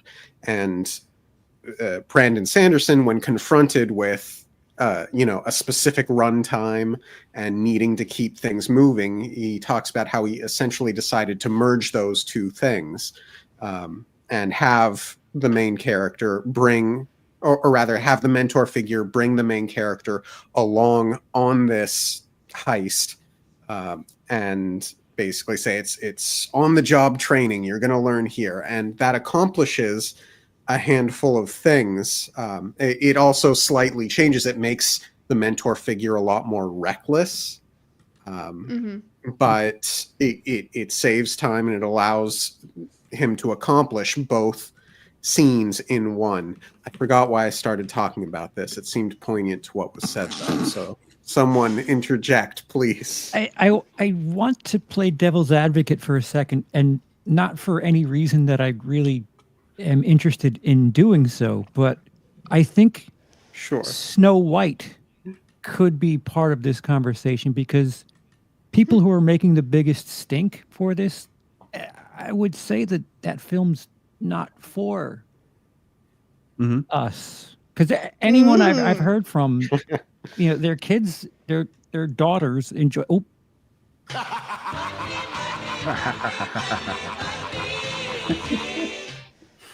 On topic, what's the panel's thoughts on the announced Zelda movie? It's being directed by Wes Ball and written by Derek Connolly, reportedly. I have very strong thoughts, but interested in what your takes are. Let's start with box office over there. huh? You tell us what you think of the Zelda. Hey, you, Charles. Yeah. No, I come back to me. Ask your sister Zaxx? some opinions. I think that I don't know. We'll have to see how it starts to shape up. I think it could be good. I think it's a good idea to try to do it. It will make money, but I think like people like John Campea has already said that he's pushing for a Black Link, and like that is sort of in the news. And I think if they try to do that, or they make, that one person. They want Zelda to be a trans person. Yes, Zelda's gonna be a trans person. So if they depends what they do with that. If they go into it like to try to tell a good Link Zelda story, then I think it could be okay. I would keep it very simple at first. Blink. Blink. Black That's awful. Link, yeah. Blink, But yes, no, there it is. Blink. Okay, but that speaks to intent there, Zaxx. Like Yes, that I speaks know to it intent. does.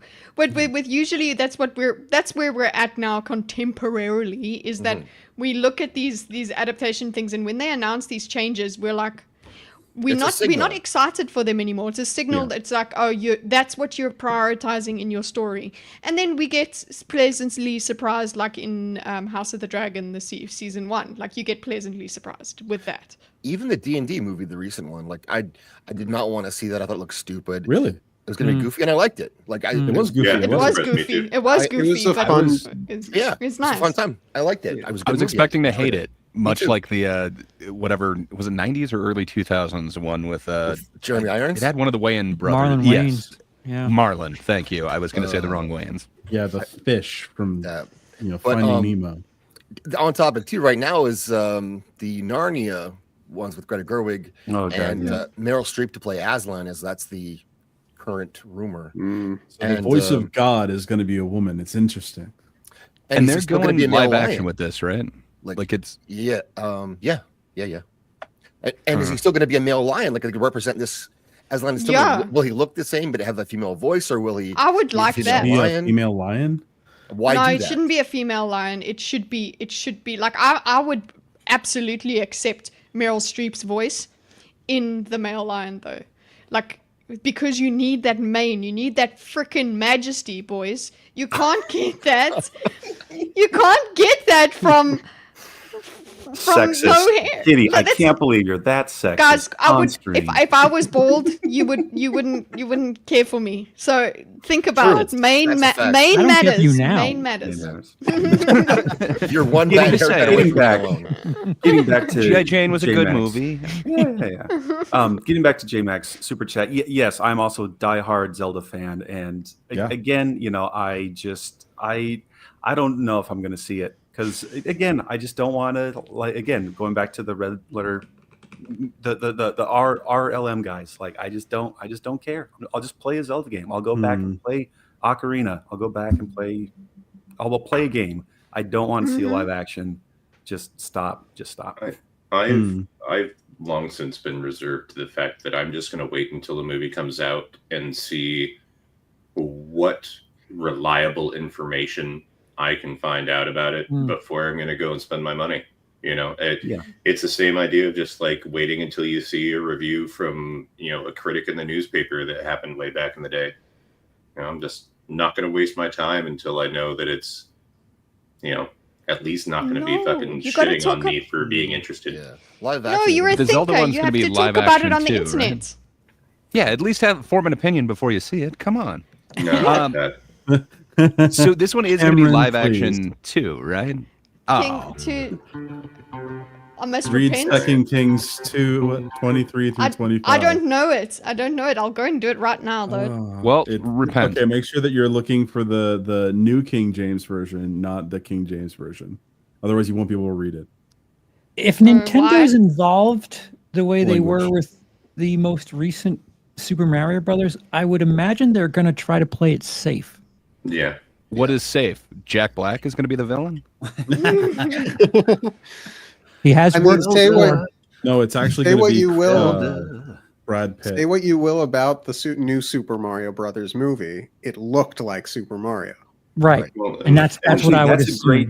No, that actually brings up a good. 'Cause again, talking about video game adaptations, and yet we haven't talked about the Sonic movies. Like the first Sonic one, when that was announced, and they had the trailer, and he looked like hot Ass. vomit, and then the internet exploded. That I guess was a good example of, I guess, the fan base bullying the execs and saying like, yeah, we're not gonna watch this, fix it. And they did. And then Sonic has been like I rented Sonic 3 just because I also played Sonic growing up. But yeah, so there's an example of like an adaptation that would have been very poorly received, but then given that feedback, they went and changed it, and it's been gangbusters. Well, and I hear from people who've seen the movies that all three of them hit the benchmark of being fun, at least. Yeah.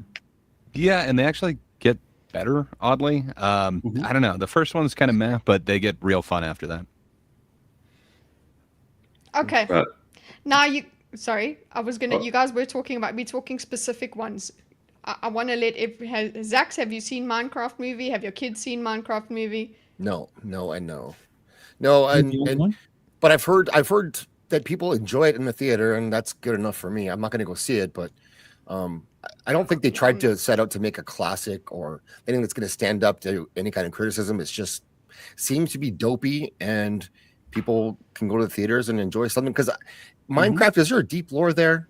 I don't honestly don't know. I'm asking. Yes. Okay. The guy Really? that Charles and I do a show with is really pissed because they did not take any of the source material. They just took the name Steve What is for the the character. source material? Dude, Gray Well, is no, gaslighting Steve- you. Stop it. But no, I'm not. Lindsay was really pissed about it, man. You don't remember this, Charles? He went off for like I don't pay 10 attention minutes to on you, it. Well, here's the thing though. Is it There's is this whole it backstory lore or is where it Steve is story? the last of his kind. So it is the actual story. So like if you do the story mode of it, there is a character named Steve. He is the last of the Builders. The Builders were this race that used to rule the land, and then they've all been wiped out. But instead in this, now it's just Jack Black's this normal guy who just loves the mines, and he gets sucked into this world, and now he's Steve. Oh. Yeah, and there's a it's story a little in The bit different. Sims and how many people can recite it. Well, you see, you're the mayor of this town. Yeah, I don't know. Other opinions, everybody of the panel regarding Minecraft? Minecraft. I'm not going to see it. Minecraft movie. Yeah, haven't my seen golf. it, probably won't. Probably be It's a better worth movie. seeing. So it's kind of boilerplate as far as like adaptations go. It does have part of that soulless adaptation where it's just going to be all these beats that you know, but then it's got Yeah. these extra elements thrown into it from the dude who did Napoleon Dynamite, and it's these like little moments. Goofy. Jennifer Coolidge is just like amazing in it. True, I'm a Coolidge simp, so perhaps I am very biased here, but it's those little moments and the real world before you get into the Minecraft thing that really make it different for me. If it was just straightforward, I think I'd hate it, but I don't. That being said, I'd only give it like a 5.5, just slightly above average. If you're putting out of it 10. in like a Nacho Libre, that kind of goofy place, then I You get guess glimpses I of that. can work. It's Yeah. that dude. So that's kind of the real world, and then you go into this thing which looks god awful, where you kind of have blocks but kind of not, and then you have like humans there, which really doesn't make sense. So I don't know, but everyone else I've talked to just absolutely hates this thing. So I don't know. I feel like it is my duty to at least kind of champion the shining rays of light I see coming from it. I will be like, I do have to say, like, it does sound from your description that it's not that great. Yes. So I've seen a whole It's bunch pretty of shit. well, I've okay, but Damning you're with saying that and you things haven't great. seen it. So it's Well, like, no, from your I description, fully it sounds admit- like it's not the worst smelling Yes, shit around. like if you It if is you not the told worst me shit about out it, there. I'd be like, I don't know if I'm gonna watch that. So we were talking about it on Charles's show, which, by the way, if you're not over there, go to YouTube Yeah. at Willis Screedia. Donate. And, ring that bell. Well, first off, donate to the dude because he needs it. He's got assists that you could name. Who You hasn't need wanted to to name assist assists? him. Assist him. Or But desist him. yeah. So we were talking about it, and I'm trying to think live action video game adaptation movies. This might be one of the top ones for me, and it's only a 5.5, but actually turning something into a live action adaptation. I'm trying to think, like Double Dragon sucked, Mortal Kombat sucked. They kind of got better in some of the later ones, but the Resident Evils, they all sucked. A lot of these movies really Are you suck. speaking strictly within movies? Strictly within video game movie adaptations, video game live action movie adaptations. Because You are going to get Sonic 4 and- more because of this movie. Yeah, of course. Well, it was called I'm a Minecraft that's what movie, I'm not so the upset about. Minecraft movie. And they set it up with a hidden scene at the end that very much sets up that they knew this was going to be a franchise. Well, It has a you're gonna get- cliffhanger. You're going to get another Minecraft, and you're going to get 2 other video games that are going to be adapted because In the same way, money. and they're gonna Yeah. try to be Yeah. meme worthy, and then it's gonna be cringe as fuck. To be I'm fair, so- down to Kirby the Roblox film. movie. to I need be a Kirby film.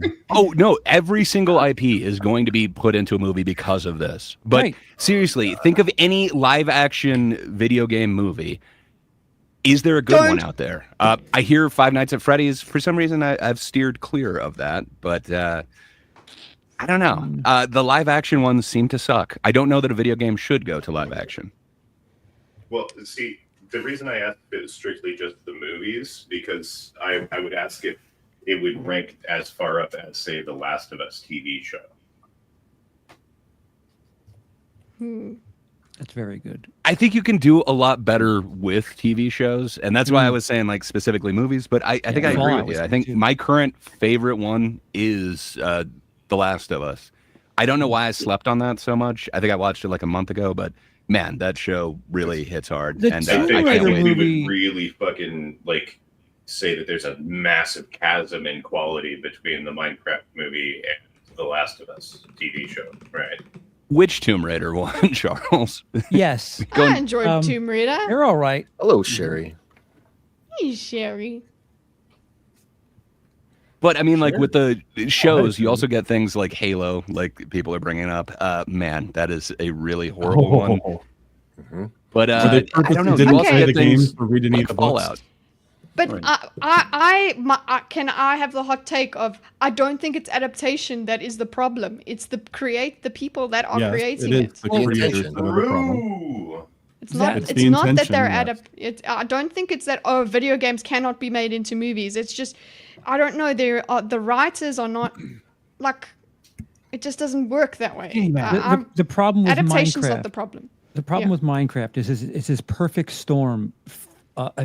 Every possible worst You think case it's scenario perfect? at the wrong time. Like I don't know if you've heard about the things that are happening at theaters, but these idiot teenagers Yes. are just like Yes. really being atrocious. One of my And- buddies runs a theater, and I had to warn him about chicken jockey Yeah. because he had it happening and he didn't know why. And I'm like, oh, because there's a TikTok trend. And he's like, show me right now. So Well, now how he's bad starting And to then does it that's think, where it gets wow. interesting too. Dude, have you so seen the one he- they he brought runs a movie chicken theater. in? Yes. What? He runs, A live chicken. Charles, to just illustrate the point, he runs a movie theater with only 2 rooms, okay, 2 Oh. major rooms for movies. And he was playing the Minecraft movie in both of them. Oh, And Oh. nice. he could not, he had to cancel people's tickets for the next showing because there was popcorn and food literally everywhere, even thrown at the screen. Yeah, it's terrible. Listen, I was an idiot kid up until just last week. I get it, but Well, and it's interesting too because though in those situations, they're not going there for the movie. right, They're going there for the experience. Right. They're going there for like the performance of it. To like you're performing along. In Yeah. meaning Yeah, and like all that. I'm part of the, but then you look at like Barbie movie where you were also part of the experience because you had to go and wear pink and all of that, but you weren't freaking trashing places. Here's a question. Yeah. Was Barbie movie an adaptation?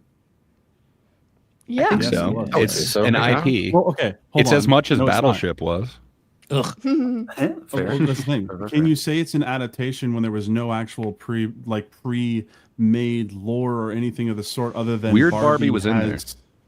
Weird Barbie was in They there. had the but that's dream more house. of a that's more of a Yeah, here's so they had the all of skates. the things that can be owned as a toy rather than here's this story that has been going Why on you for a long gatekeeping my time. Barbie, man?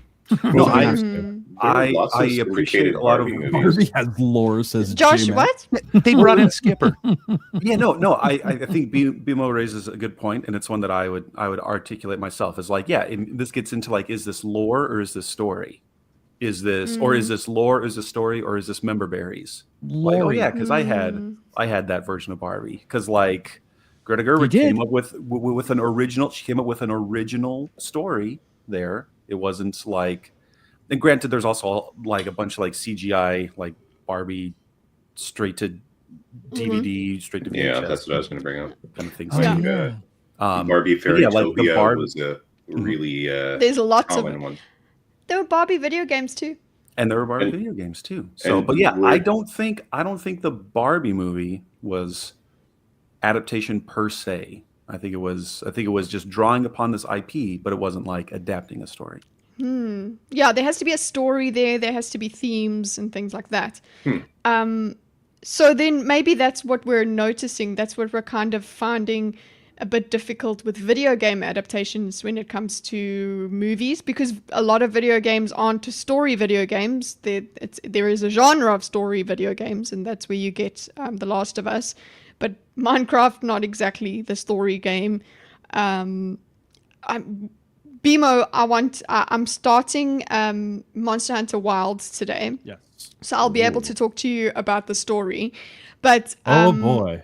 I want to ask you, BMO. Wait, who here has played Monster Hunter at all? Have you, Charles? Oh, Charles has got to play it.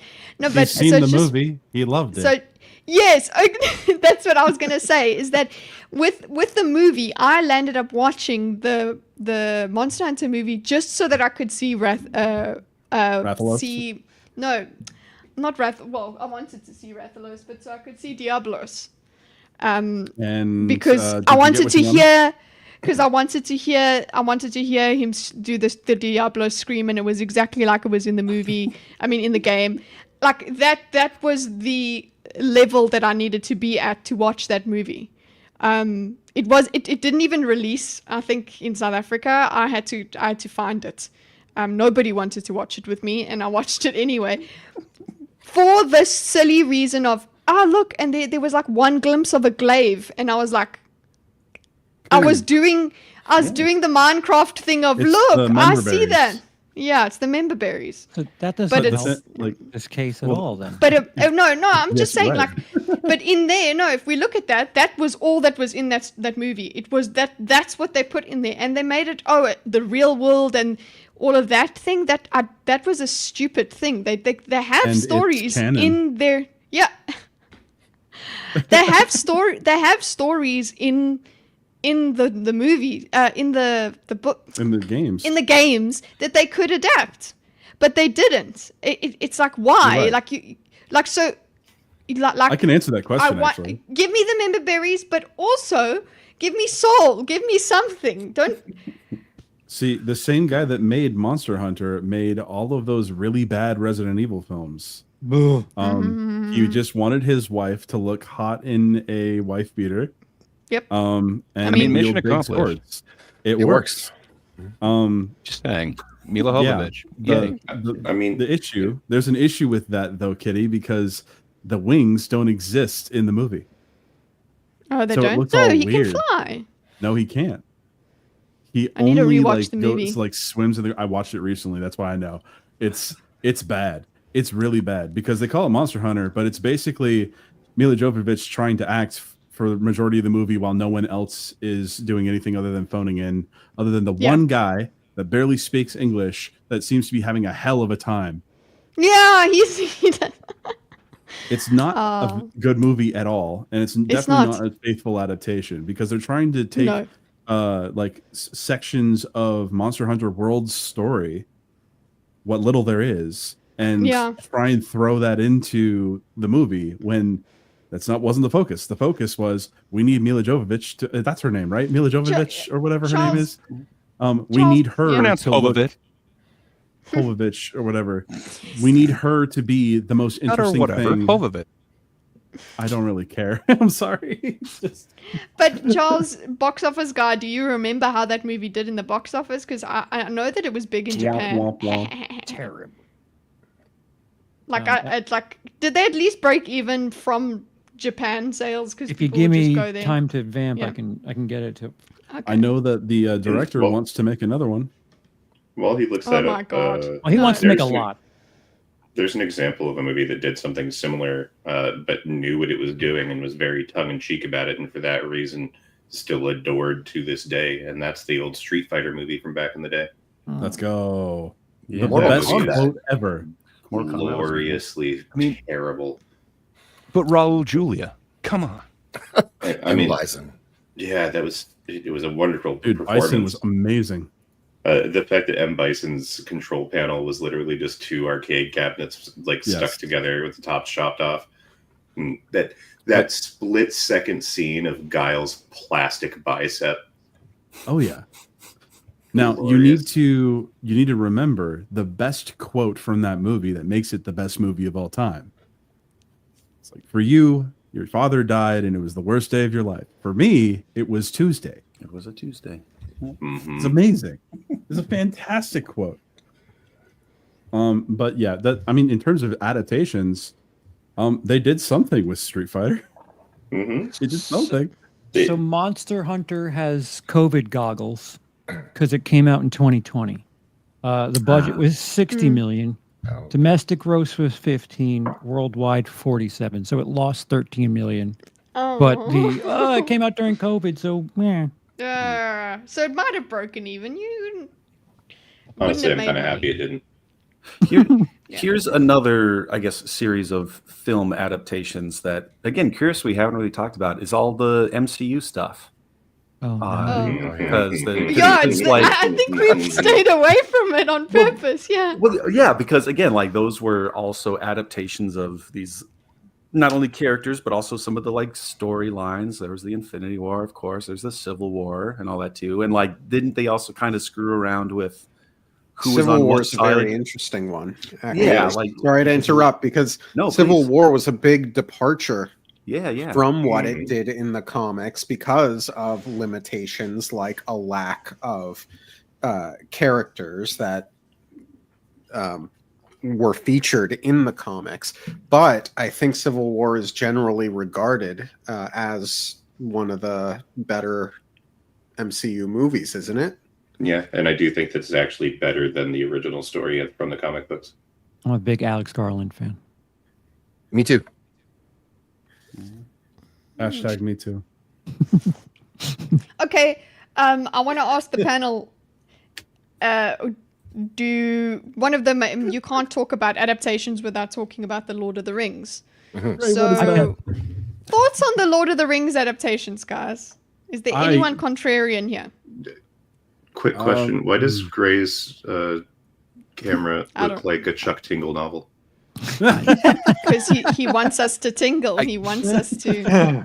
I mean, He's been listening Bo to Dick DeMaio makes all of us tingle, but we were talking about MCU adaptations, and I think Bo DeMaio just happened to do one of the best adaptations that I've ever seen of X-Men. He did. Even though it was a very rushed version of these storylines, still, it's so much better than a lot of the schlock we're getting from the MCU. So I just wanted to throw a little love towards Mr. DeMayo.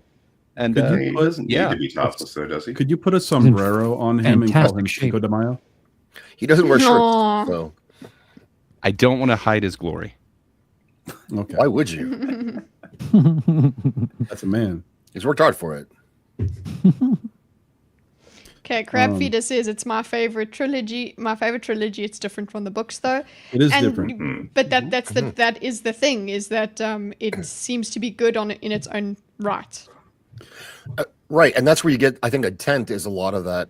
Also, the expertise, but like they created special effects for that movie. Peter Jackson risked his career to try to get that film made, the first one, because he had other. He was a working director. He didn't need to do this, and he spent 3 years shopping this around. He managed to dodge a Weinstein who wanted him to do, wanted to work with Tarantino or something like that on it, and he pushed and pushed, and he got this made. He got it funded to do a trilogy, and like it was, his intent was to make the best possible version that he could do of Tolkien's novels based on Tolkien's visions and his beliefs were to be in it. And he talks about that quite a bit. We've all seen those clips, if you watch the first time he's ever announced that he was going to do it, it's on like a local news in New Zealand.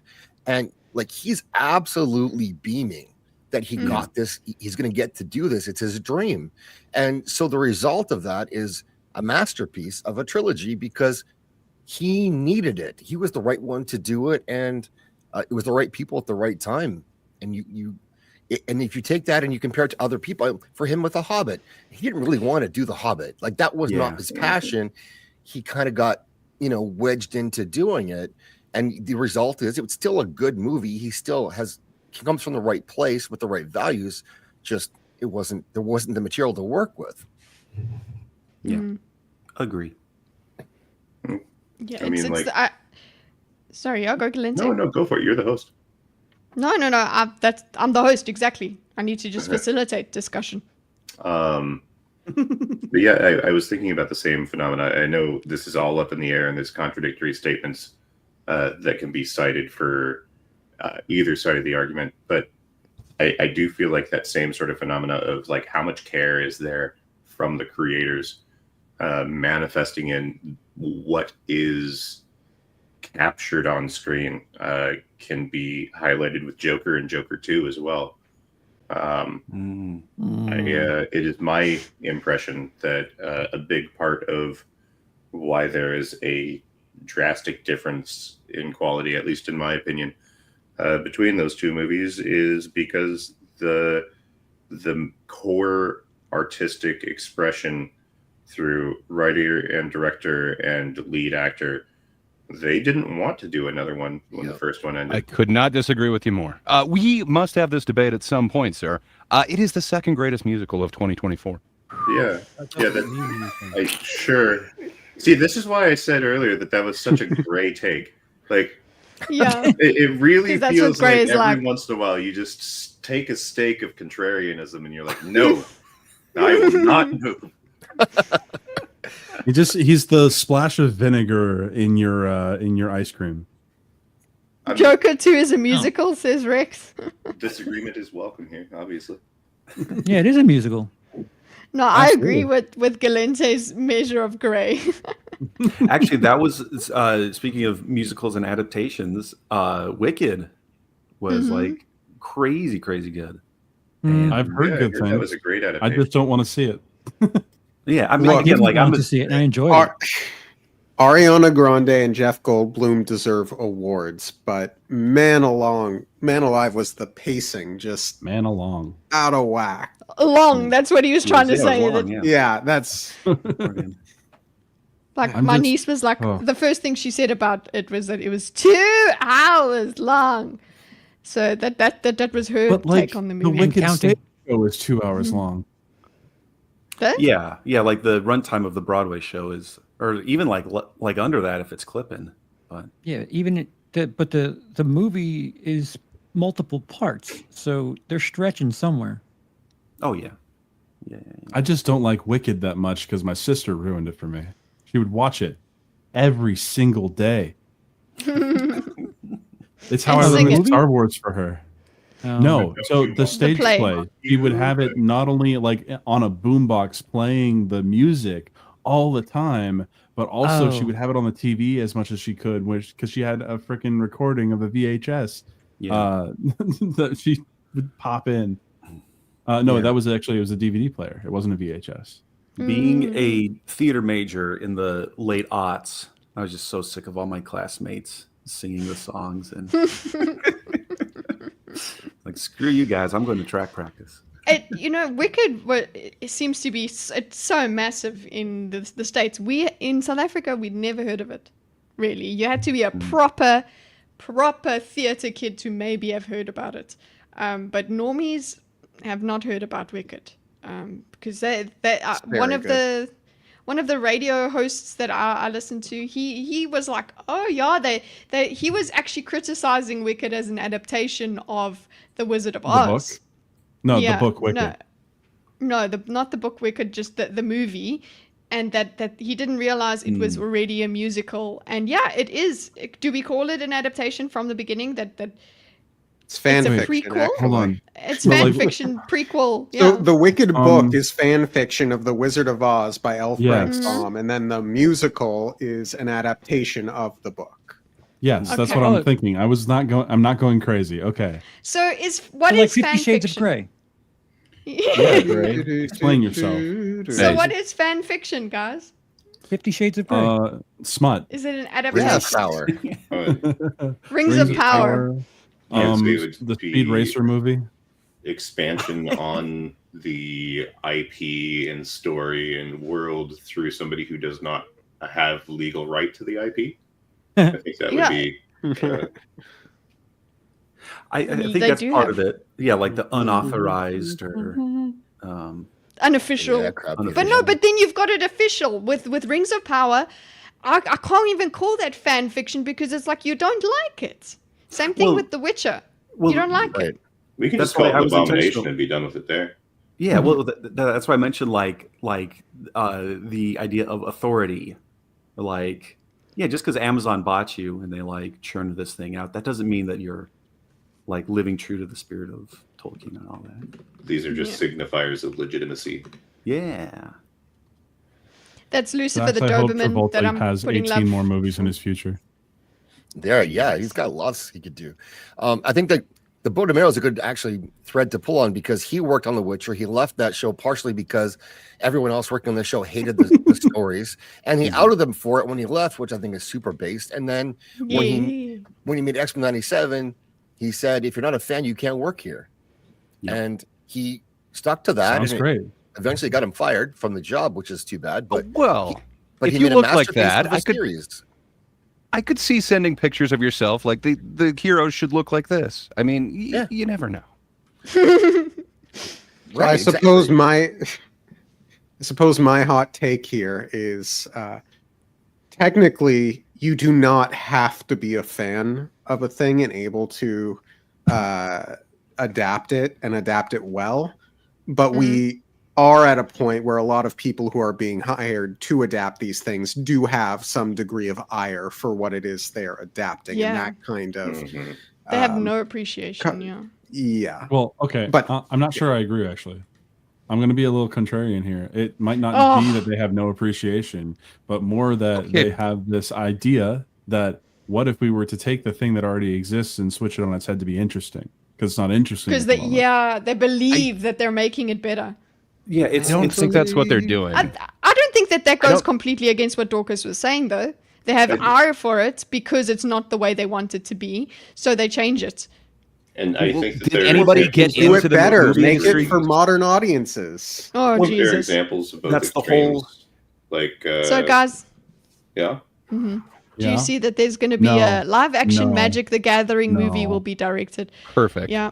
The film is intended to be the start of a live-action cinematic universe. Of course it is. Yeah. No. Yay. No. Ooh, we're getting a Cine Universe base. Yeah. for So Magic the going off Gathering. of kind of what BMO is saying and kind of what Dorcas was saying, I don't think anyone gets into the film industry to write like the Battleship movie. I think, like you come in here with an artistic vision, you have a story, and then because you get that script noticed or whatever, you get put onto a different project and you might not have a passion for it. Like who has a passion for I think writing it's even deeper than the that, Rihanna Battleship movie? I mean, I mean that's a big part of that. That was the joke of the first episode of the studio, right? The guy who really wants to be an artist gets made the head of the studio on the condition that he makes the Kool-Aid movie. Literally the Kool-Aid? Is it literally a Kool-Aid movie? No, Yeah, that's the premise of the first That's pretty episode. funny. I think that the ire that we're kind of intuiting from some of the writers and creative and things like that, I think it's even deeper because we're 20, 30 years deep into the postmodern condition where it's all about deconstructing and subverting expectations, and like the actual skills to write a coherent, well-structured story, that those have been lost by and large. well, and I think an example of leaning more towards the side that Dorcas is talking about, and along the lines of what Josh just said, where would we put the Indiana Jones and the Dial of Destiny on this? Because it definitely seemed Cash like grab. if you look at what the story did with Indiana Jones, it did seem like the people writing the story really didn't like Indiana Jones, or at the very least didn't want him to be happy at all in his own story ever. It really did seem like they had ire for the original IP and wanted to make changes to what it valued and what was important to correct what they had issues with. Yeah. So are we saying sequels are part of adaptation as well? I don't know, 'Cause, because they had a perfect ending for Indiana Jones, and they had a perfect movie. Last Crusade is just chef's kiss. Literally I love that in thing. the title, It's Lost. in the title, yeah. That's it. We're done. I don't know why they went back You don't watch twice horror to that movies, do well. I do, Final way too many. Destination 10. But I don't know. I find it not the same as an adaptation. It's not like there's like some book that they just need to complete this story. Instead, it feels like it is that kind of reboot Quill thing. And they initially tried in the first, now I forget what it's called, not Dial of Destiny, but the other one, to kind of hand the torch, and then they're to Mutt, and then they're trying to do that Crystal again Skull. with Crystal BB. Skull. Right, but Thank you. But like if we go with Dial of Destiny and if we go with Star Wars, like the pattern is to be making these well-loved heroes into sorry old men, and it's a repeated thing, and it's like you can't think of any better way to treat the characters more respectfully. You can't. No, I know don't how, think they though. can. Yeah, I They don't don't like think the they can. characters. Yeah, I They don't have, like them. I have a plan. they literally lack the skills. But on the Replace- Yes. on the flip side, you have someone like Sylvester Stallone playing Rocky into his 60s, and that's kind of like, oh, I wanted to hear your point though. Once Watsy said that Nicol Bolas, the big bad of Magic the Gathering, literally genocides entire realms, is pro-LGBTQ+. All hope for future magic lore has left my soul. Hey, You He's retcon a genocider, but characters. he's not a monster. Okay. I Wait, They've I've been retconned thinking about characters this. who had cards and stories to be trans. jeez. I've been thinking about this all night. Dorcas's super chat voice tonight reminds me of when Vosh sounded like a old slave owner, plantation runner back in the day. He was in an, That I argument remind you with a of black Vosh woman and then just slipped into this fucking racist ass sounding fucking accent. It was glorious. Well, I'm I not have an idea, saying though. that you're not reliable for your vote. Look, if other people want to donate to Charles and his cyst, I can do more voices. I don't know if that's an incentive or the opposite of an incentive. Yeah. Charles, please make your point. I wanted to hear it. What was the last thing I said? Shit. Oh, Sorry. Sylvester Stallone. No. Yeah. I got it. Thank Yes. you. I think it's something of a crapshoot because Wait, you have Charles, some- we've got to. You've been interrupted. Yeah, I'm sorry. I don't mean to keep interrupting you, Charles. I'm sorry. Thank you, J-Mac. Awfully sweet. Lucy's asking what cyst. She insists on knowing what I'll this give it- cyst is about. I'll mean give you cyst? the medical term here. I have a gallbladder fossa abscess around a gallbladder remnant with a stone obstructing the cystic duct. And when they love each other Name it very golf much, And So yeah, yeah. it's not the big C, but it's a little C. I've got to get rid of Little it. C. that could turn into I've a been- big C. Unwanted pregnancy is what I have. Yes, there you go. Sounds like you got twins. Okay, in there. Sylvester Stallone. Oh, He's so- leathery. Yeah, it's partially his fault because he didn't want to stop making like he did that Rambo movie, he did another Rocky movie, and believability at that point, like what 60-year-old man is going to perform at that level? But there's something to that where it essentially what it seems that a lot of complaints with these older characters, i.e. Indiana Jones, everything else, Star Wars, things like that, is you're like, oh, I don't want to see these characters old. I want to see, the thing that I grew up with. But it's fine. But at some point, you have to figure out that people do grow up, and maybe we just get newer stories. But for some reason, people keep asking, like, "Oh, give me another Terminator movie." I don't care that the last 7 have fucking failed miserably. I just need the same thing over and over again. And then when they try to do something different, it's like, "This is the worst. This isn't my same thing." So Well, I would. to a degree, I do actually have a direct response to that. Golden goes first. Sorry, Kita. It's not that I wanted Indiana Jones to be the same thing. Right. It's that I didn't want Indiana Jones to be a suicidal person whose family left him after his son died, and then when he wants to just stay in the past and die, he has to be knocked out and dragged unwillingly back to the present. And That's a big departure. Yeah, and I would invoke Gandalf as an old character who is mysterious and awesome. That's what I would have wanted out of Luke Skywalker in the sequels. Maybe less mystery, but that awesome, wizened version of him who's ready to teach someone else, more so than the guy who's running away from a mistake. I think you mean Gandalf. Yes. Yeah, I don't think the issue is these characters / actors aging, but yeah, it's like they have to be humiliated and shown up by the new whatever. I think that's the thing. It's not necessarily to do anything with adaptation, but I think that's part of it. who was humiliated? Indiana Jones. I mean, Han Solo became a deadbeat father. That kind of Yep. feels Yeah, like Han a Solo had all of humiliation. his character progression reverted. So it seems like, you're taking the character that was in, let's say, the original text, and you're going, and you're taking their growth away, which is, it's realistic, that can happen to people. Yeah, People it change, can. I understand. Just like But Charles needs the growth taken away. there you go.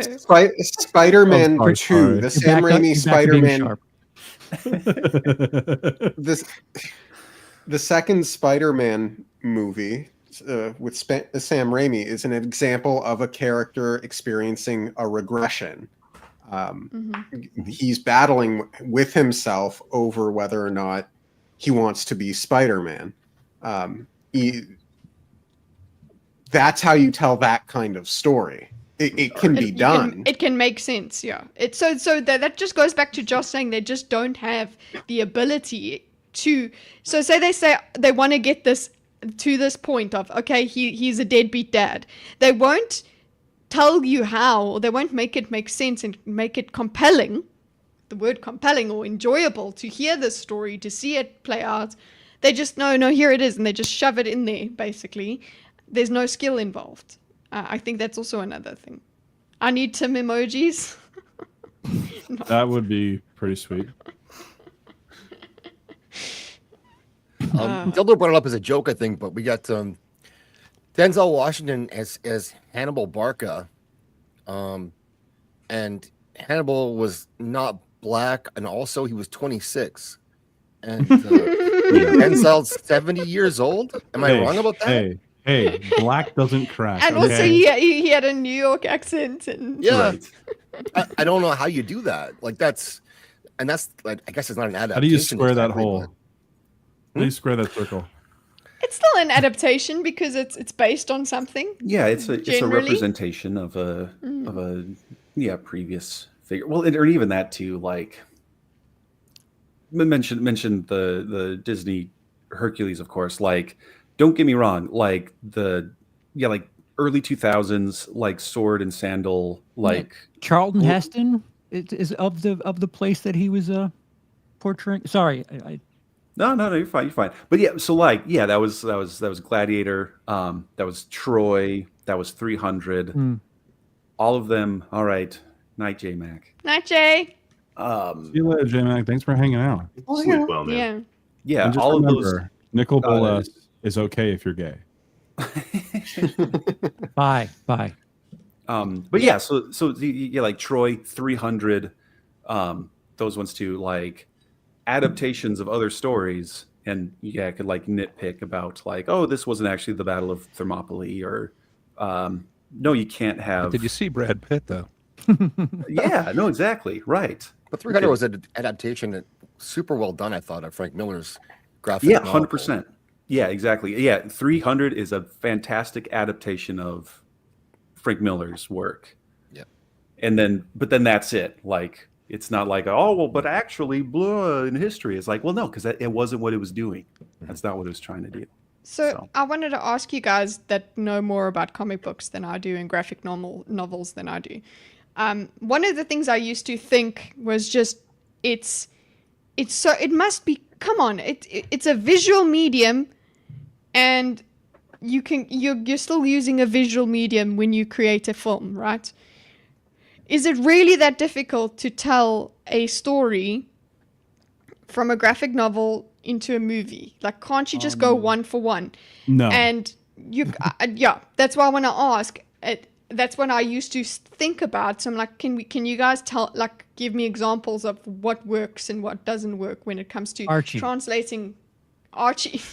No, but like, literally what I'm saying is, like, when it comes to, like, say MCU or whatever, like, you have the story right there. You have the dialogue. I understand that the dialogue won't. You have to change some the way certain things land in a You film. have I the understand. storyboards there. Yeah, basically you have the storyboard. So isn't that a good thing? Isn't that helpful? I think I- that would be a good template if you started off with that being the framework from the get-go. Absolutely. But the second that you deviate from it at the beginning is the second you have to work around the things that you've already created in this new cinematic universe and work around them in the stories that you're taking for one. What if we started way back? What if we started with Iron Man? Because Iron Man's whole idea, like when that was put together, it was basically all improv. They had some bullet points, but a lot of it was just Robert Downey Jr. improving with other people until the movie was put together. Really? Or at least that's what I know of. Yeah, from Yeah. a bunch of Yeah. different They interviews didn't I've have a bunch seen of ad-lib. with Yeah, it was a them. bunch of ad-lib. They didn't really have a script. That's So lucky. when you, yeah, I know, right? That just shows just how talented John Favreau is. Honestly, he does such When a Well, good that's job. not- when he it's not cares, 100% he's given true. rein to do it. So they did have a writer, and he was on set, and they were writing the pages like in the trailers the day of shooting. So it's not like that was all ad libbed or anything like that. It's not like Ghostbusters 2016 where they just like kind of let the scenes play out. But still, it's not like they had this plan of what was going to happen before. And It's then still Marvel really weird. screwed them going on can by always do this announcing now, the they second said. one before they talked to anybody. Yeah. Yeah. No And more it's scripts. also- Disney will just ad lib everything. Great lesson. Yeah, that really helped with future movies. Mhm. Yep. Well, I mean, it's one of the Not few having a examples script. where the Disneys have it, of not having a script while filming actually paid off. All the rest of the examples of them doing it seem to be monumental dumpster fires. But also going back Technically, to that was Sony. true. Ghostbusters. True. Sorry. Yeah, no. You're right. But going back to that idea, Kitty, that you raised about like it is adapting a visual medium like comic book to another visual easier. I think in a lot of ways that can see like Yeah. Is that. that the Wheel There of you go. Time one? It's the No. Wheel of Time. Yeah. No, Yeah. but you're saying visual to visual, yeah. Yeah, well, and I think you can do that because like Zaxx and I were just talking about, like there are certain frames within 300 that match up with panels That's from cool. Craig Miller, and then same with Sin City, same with Watchmen. So good. Yep. And I think in a way that almost turns into like another form of member berries for the audience Yeah. who know those, where it's like, oh, it's that iconic panel, it's that whatever. So I think in some ways it does absolutely make it easier, but then it's like those little transitions between the panels because like film. Yeah, like the first thing I looked at here was the first page in this Wheel of Time. They even have an extra like an epilogue, a prologue, sorry. And one of the things is it says it was a silly idea, like so it's got that like it's an internal sort of thought, right? I bet It you're was a wondering silly how I got idea. here. You kind of what would the Dark One want to see in the Two Rivers? Like it's just that's her thoughts, right? So immediately there's that okay, that's the difference. Like how do you do that in a movie? You don't want the person, you can do that in this medium, but you don't want the person to go, that's a silly idea. What would the Dark One want with the Two Rivers? You don't want them saying, because that's just too much. It's, although I would deal with that in anime, though. In anime, there's a lot of that sort of stuff. Of over-explaining? Yes. Yes. Yeah. And I'm okay with that. I don't know, just because of the medium of it. But in Well, it film, all I'm like, depends. Like, it really all depends on what you're watching. But yeah, like the basic of basic animes will always over-explain because the Yeah. person that the audience is focused on is young children a lot of the time. yeah, so they need the explanation, yeah. Okay, fine. Let's get to the Devil May Cry of it all, guys. Who's played Devil May Cry games? I've played Yeah. all of them. I have over 1,000 hours in the games. Like, I love them. Zaxx, have Before you we- played? Nerd. No, but I Yeah, just want to please. say Joseph Campbell. That's it. I'm gonna say that. Matt is DM me and said, "Say Joseph Campbell." So there. It's done. There we go. Okay. Okay. I don't know what that means. You know Joseph Campbell. Yeah, you do. Come on, American writer and professor. Hero's Journey. What? Mhm. Okay. So heroes. Power What's up, the Matt. point, Matt? But like, well, I guess we're just gonna have to have Matt on and Yes. another Should night. Say goodbye to Galente. Oh, is Galente leaving? I got Okay, it. Galente. Yeah. Thank you so Aw. much for sticking around. Oh, I'm Really so appreciate fucking it. happy to be able to be here now. Like, thought 2 you were gonna weeks say, in I'm a so row. happy you were here, tired. man. Oh my god. I look forward to arguing Joker 2 with you one day. Hell yeah. Hell Okay. yeah. But yeah, you guys have a wonderful night. Sorry for yapping as much as I have. No, But don't ever be sorry about that. you guys Nice to meet kick you. some ass and take some names. I'll take your name down right now. Oh, no. Ooh. That's mine. You can't have it. All Too right. late. See ya. What? Here we go. Okay. So who are we starting with? Who? Yeah, hands up. Oh no, I can't do hands up because Hands all up. of you are cowards. Yeah. So Zaxx, have you played? I was going to say because the only game I care about is Monster Hunter. But what game have you played? Devil May Cry. No, but my oldest has played them. Oh, he's 20, so he's not even like a kid, but he's played them, and so he has some opinions about this show in that he's not going to watch it. That's his opinion right now. He also loves the Monster Hunter games, so I want to get him to try on. He's got good taste on a stream at some point, but we'll see. Oh, please do. Trying. So yeah, that's how I perceive. Am I correct with this, guys? BMO. That's how I perceive a DMC fan is actually that they're not Zoomers. This is not for like I know that my experience of Devil May Cry is very much like in the early 2000s, but I know that there's like 5 games or whatever of them, so it continued just because There I are didn't play 5 games, them. yes. But how old would you say most Devil May Cry fans are? Like I would say, yeah, There's a wide range because some of the games took 10 years to come out. Yeah, I only know the original first games. 2. So the first 2 games came out within like 3 years of each other, but it came out around the time that Resident Evil 3 came out. Because originally Devil May Cry was going to be Resident Evil 4. And basically the director Kamiya, I believe his last name is, he wanted to completely take it a different direction because it wasn't working for Resident Evil. So, but basically it was that they created an action system that they loved and that they were obsessed with playing with, so that they were like, okay, we're going to take this and make it its own thing. And that's how Devil May Cry was born, out of Resident Way Evil. better than the first-person shooter Resident Evil. So true. Is that Resident Evil 5 or something? I don't remember. Either way. Survivor or something like that. It was its own thing. Oh, that one. Umbrella? Isn't that the one that is? Either way, that's not that's the related gun to Devil May game. Cry. But pretty much there's so many games, but it's specifically the 5. I believe Devil May Cry 5 came out in like 2016.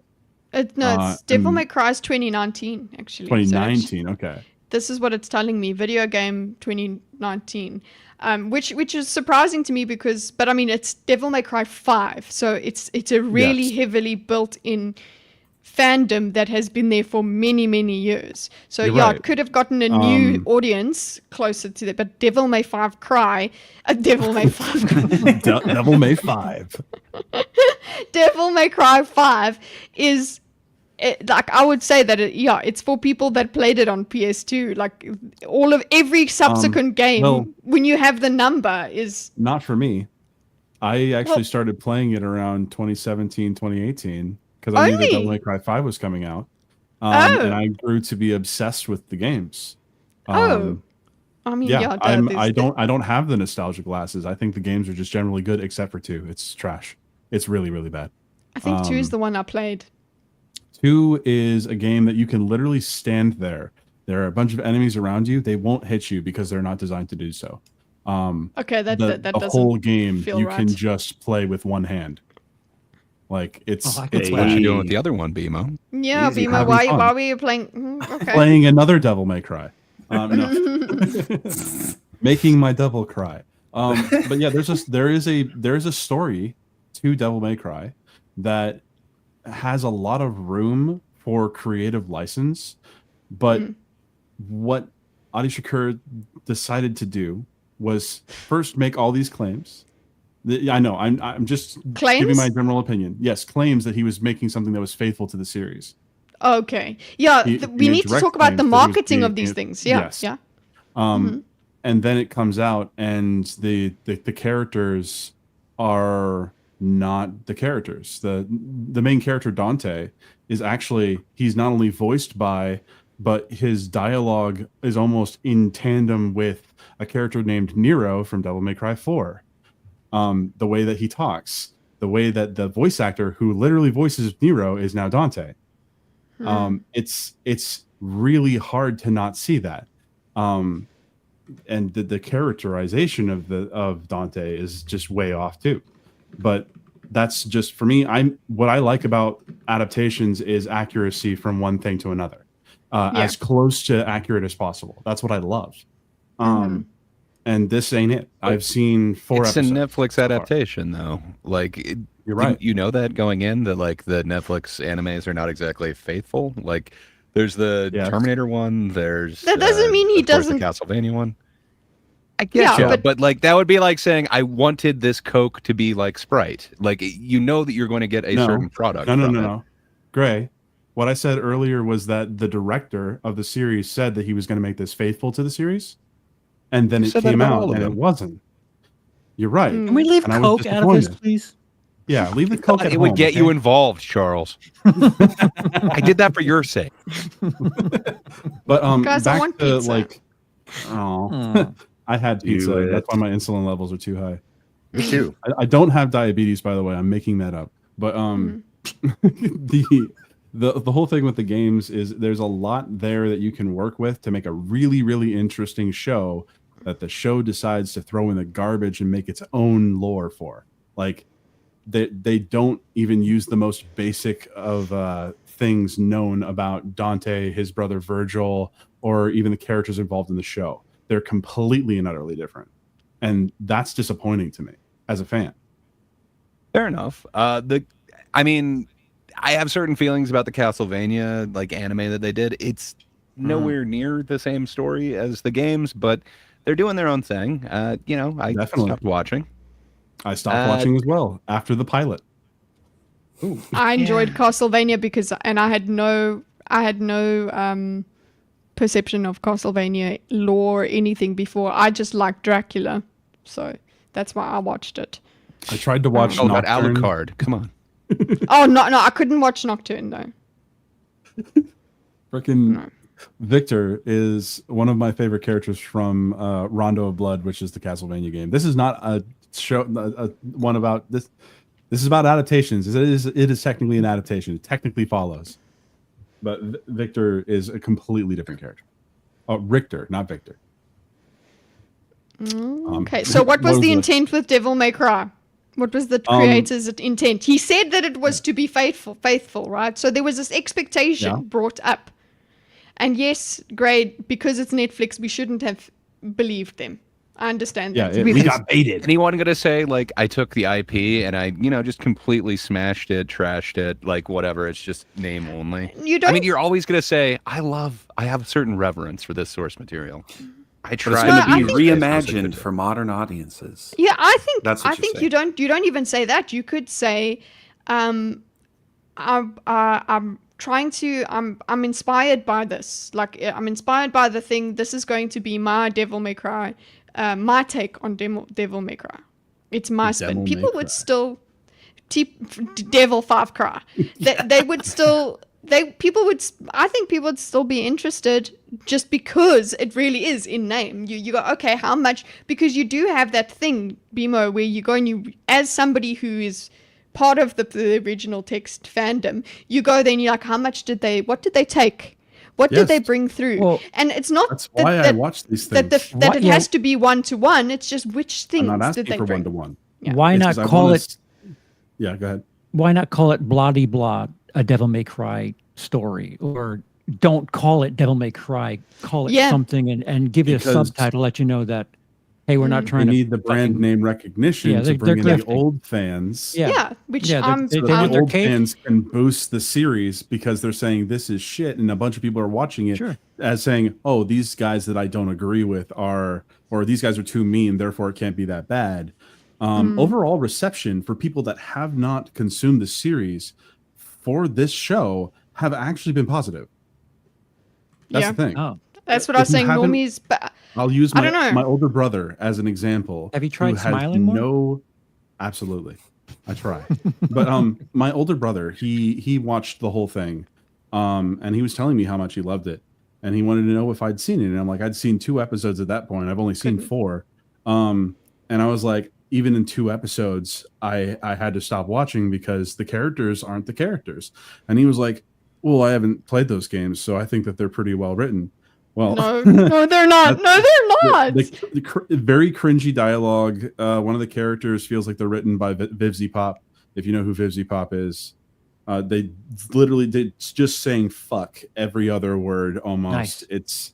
Rob Zombie. It's really So annoying. edgy. It's not even normie they're edgy. trash. That's Sorry, awesome. it's not even normie trash. It's just trash. It's like it's not because it's normie. It's No, just okay, ooh, yes. who did If this? I were really high, I would probably enjoy it. Taste. Okay. Good We review. need performance enhancing drugs, I suppose. This is what we need Okay. for them. Josh is Josh is Yeah, not only have I not played any of the games nor watched the thing, I'm also just starting to turn into a pumpkin a bit. But yeah, thanks for having me on, everybody. Thanks so much, super fun. Josh. No problem. Yeah, really appreciate been you fun. coming around. Yeah, You have a good one, all right? hasta luego. Thanks for bringing Nice to meet you. answers to a think. Yeah, right. Thanks. Yeah, Yeah. we just have questions. All right, cheers. Thanks. Cheers. Bye. And I know I'm sounding like really passionate about this. I mean, Devil May Cry is a video game series that it's based off of like just an action game. There is a story. More but like until, Demo will cry. Yes, I will because the show was bad. So I think it's important to look at adaptations in two ways. The first being as an adaptation and the second being as its own thing. Well, when you're adapting from one media to another, people are expecting at least some of the same thing. Yeah, so you're okay. Yeah, you're okay to look at it that way. And then even if you do look at it, what this goes all the way back to Charles's initial thing. If you go back to it, even somebody who's not there for the adaptation thing, somebody who's just there to watch it as a new audience member, it's not good enough. So there's like as its own thing, that consideration is falling apart a lot of the time with all of these reboots and whatevers. None of it is being is good good on its own. I can give you like the long and short of like what Devil May Cry is as a series, just so we can move on to the show. You gave us the long already. Well, just the real short. It's just about Prove you can do like, the short.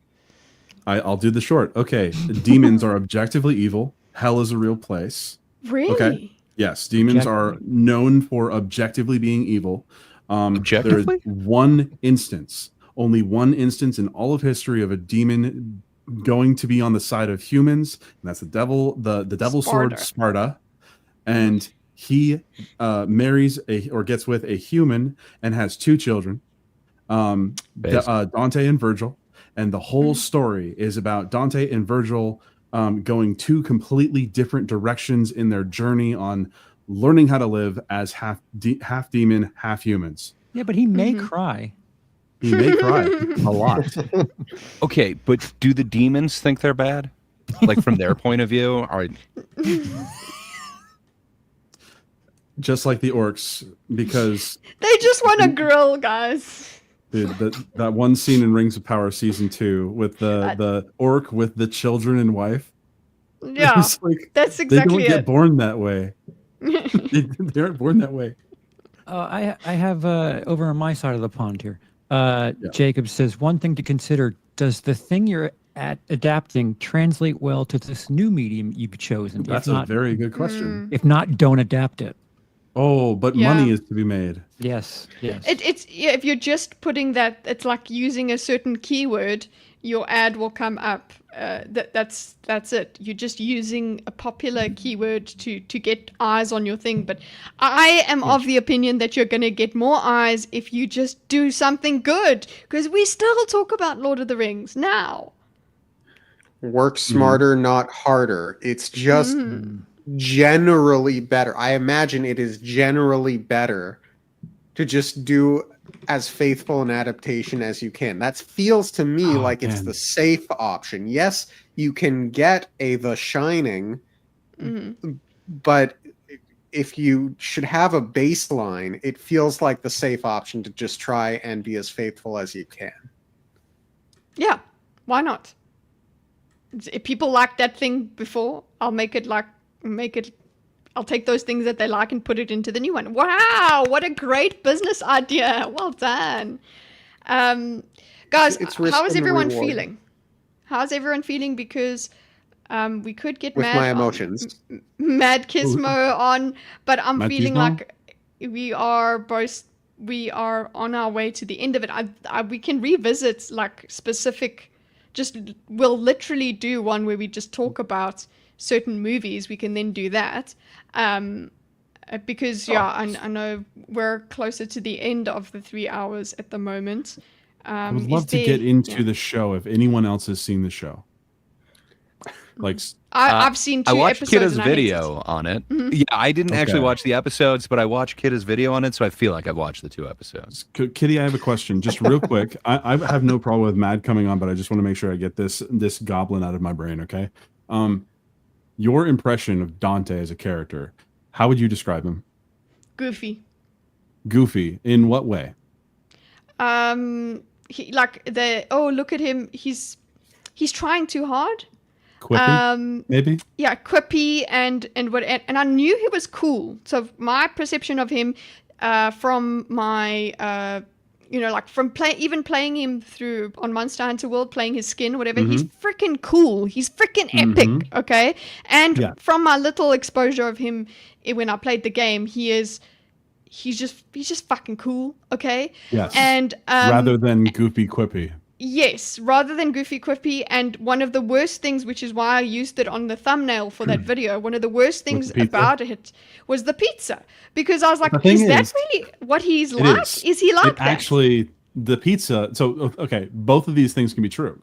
The thing is, the show focuses a lot more on the goofy woohoo pizza man meme culture of Devil May Cry's fandom rather than the actual content of the game's story and who those characters are. That is the easiest way to describe it. It's culture of Devil May Cry bleeding into an actual show of Devil May Cry, and it's awful. And that's the thing. Like, I think I would be okay. It's not like, oh, just pizza. I know I really want pizza, but I've got pasta and I'm gonna eat pasta. It's not just that. I think I would be able to still find him cool, goofy, if there was a bit more of his coolness in the show. I think they just made him a bit too, and I suppose like they made him kind of pathetic. He is. That's the word, because like he's like, I've got a line I usually have a really epic line after I do this. Hold on, wait, pretend I just shot that guy. Bang! Like I was just. My favorite one is what is it? Yeah, I heal, because he's just healing from gunshots. He's like, yeah, I heal from that. I'm kind of like a superhero, but I'm not a superhero. But that's not what your mom said last night. Like it's that was that, horrible. Like, that was so fucking horrible. Yeah. It's just the one thing I can say is that it is a relatively well animated show, but the characters don't make sense to me because I have too much of the other games in my head. I think without the games in your head, it's still a bad show. All right. That's what. I'm going to finish it, and then I'll give my that's full thoughts. That's the basis of my video. Is yes, even normies shouldn't like this. All right. Zaxx, I've rambled enough. Zaxx has a few minutes left. What's happening on your channel this weekend, by the way? Circle of Jerks on Saturday night at 10 p.m. Central. I really want to do a Clam Jam benefit for Jacob. I just got to see if I can get it together in time. Because it's only a few days away. So I got to get the people. I have to get the games. So I won't know. I'll decide probably by tomorrow. And then if we can't do a Clam Jam, it'll be Circle of Jerks, and then we'll do one after the Vegas meetup. Okay. When is this Vegas? Is this next week? The Vegas meetup. I'm so upset. Like I'm upset. Where are you? You went to Japan. I went to Japan. Yeah, sorry. Hey Jana. Well, yeah, you guys look out for all of the content that's going to be coming up from all of the people going to the Vegas meetup. Oh yeah. Americans, go there. I don't know, Dorcas, go. Oh. You guys are so what now? You guys are so lucky. America's so small, and you could just drive to to other states and things. Very exciting. Definitely. So Places are overrated. To answer your question, yes, I'm coming to the Clam Jam. So. Oh, nice. Okay. All right then. Yeah. So we can do this. I think. We can do this. Yeah. Yeah. Awesome. I'm willing to donate my clam. Nice. for the jam. Yes. That's great news. Thanks. Don't clip that. Oh, Okay. smell that. Can I jam a clam? I would love to. Can we please jam a clam with Lucy? Please. Jam a clam. Lucy's awesome. Yes, absolutely. Lucy can jam a clam. Yeah. What the hell is happening? You just go to Zaxx. We're excluded, Zaxx's channel. Rex. Don't worry about it. Yeah, it's cool. Right, guys. I guess we could say goodbye to you, Zaxx, if you want. Are we going to do a Gartic phone? It will help us. But final thoughts. Okay, fine. Final thoughts from the panel. Yes, look at Charles. He's really He's very involved. raring to go. Final thoughts on adaptation. Which ones would you have loved for us to talk about that we didn't get to today? We didn't even Zaxx, get into yeah. the Ryan Condal Germ argument. Oh. Ryan We didn't Condal even Girl? get into the Wheel of Time actually as much as I wanted to. So I think we have to revisit this thing. Yeah. I think we need to I think revisit so it and talk indeed. about good adaptations like Ghost in the Shell. Well, actually, Okay. technically a bad adaptation Ew. because Ghost in the Shell is nothing like. I'm not talking about the live action movie. I'm talking about the original anime. All right. I think I'm actually Okay. going to go eat pizza right now. So Go eat pizza. Oh, Enjoy very Zaxx. jealous. yeah, I'm going to do it. Enjoy Okay. your Zoss. And you're going to eat the Thanks, whole guys. pizza and love it. Yeah, Bye, Zaxx. cheat sheet, Thanks for cheat sheet. coming. Thanks for having me on. Good to see everybody. ya. Thanks for being Bye. here, man. Thanks. Yes, everyone liked the stream. Your Who boogers. was Yeah. that guy? BMO. Huh? With One of pineapple, them. yes, have it with pineapple. So, Charles, were there any adaptations you wish that we could have spoken about? Because I think we're going to revisit this thing and we're going to have to list which movies we should watch beforehand and things like that. Yeah. You're mentioning the adaptation of adaptation, I believe. There is an ad. I need to. I've seen it referred to so many times. I'm like, okay, I need to watch it. I'm just Charles is confused. thinking. I'm trying to. Yeah, I mean, Shining comes to mind. I'm trying to think of for what angle would I be coming at it with? Well, we It's could like- do gotta hit it one from on every good. angle. We could do Or an one on acute- good adaptations and one on bad adaptations, or do we mix it together? Yes. Okay. No, I don't know. I prefer a mix. I kind of like splitting it. I think as hard as it was to talk about any of them in this, I'm assuming if we talk about bad ones, it's going to just keep going on. And there will probably be some back and forth and disagreement, as there always is. I disagree with that. I think. How many do you think we could talk about in one episode? I think Two. we At would have least to two. do two. So one. Okay. None. We'll do two. Honestly, we'll have to do two. Let's do that. Film Or focus. a quarter of one or if it's a whatever. Star Wars. Yeah. Yeah. Because there'll be somebody will put one take and then everyone will fight for the rest of the freaking thing. Okay. Yeah, guys, anything else? Closing remarks? Mine are, we're not done here. I'm probably going to read that theory of adaptation book anyway. It's 300 pages. I should be doing it. It should be pretty quick. But I think we've got the framework and we've got the elements that we want to talk about when we talk adaptations, and when we go forth, we go like, okay, well, what is the fidelity of this, and what is the creative freedom, and what was the purpose, and what was the intent? So we got those little keywords for each of the adaptation discussions that will happen in future things. Yeah. Mm-hmm. I think we Yeah, should thanks, Gray. get like a list of good and bad ones as well. But you definitely make me want to do more homework and actually read about adaptation, because I'm just soaking it in third hand, and I just know what I likes and what I don't. Yeah, very Well, much. we'll give it more time. I mean, there's other things we need to do things You'll on. adapt. I mean, we haven't spoken about tariffs, guys. You know. No, I don't want to so- talk about tariffs. Yeah. Thank you for same. liking the stream, Rose. Rose Horror Nightmare. Net's over here. Aw. Ah, nice. thank you. Thanks. But you've liked it on both sides, then, hey? And the net's been on my side for half a day now. What? Oh, Rix! Oh, Rex. Charles, you gotta Simulating stop with the talking again. fan family card. Wow! Thank you, Rex. I'm taking Holy 2 hell, tariff Rex. classes. Jesus, Rex, are you? Did you put an extra 0 in there? I'm just. You know what? It's fine. No refunds, eh? It's all going to Charles, right? Yes, it's all going to Charles, but no refunds to Rex. Right. So, yeah. Are we gonna do a Gartic, guys? I've been singing this up. What are you gonna Dorcas, you say what you're about to say. I think I feel I think like- I gotta go. I feel like we promised Gartic at the beginning of the stream, so I'm so getting here it for started it. right now. Better. Oh wow. For like 9 hours, Charles has promised, or excuse me, I've- 10 hours now. I've Alright, just so we crossed should have- 10. We had better have some people from your chat in here. That's what I'm saying, Yes. I man. mean, this is my Right? favorite part of each thing.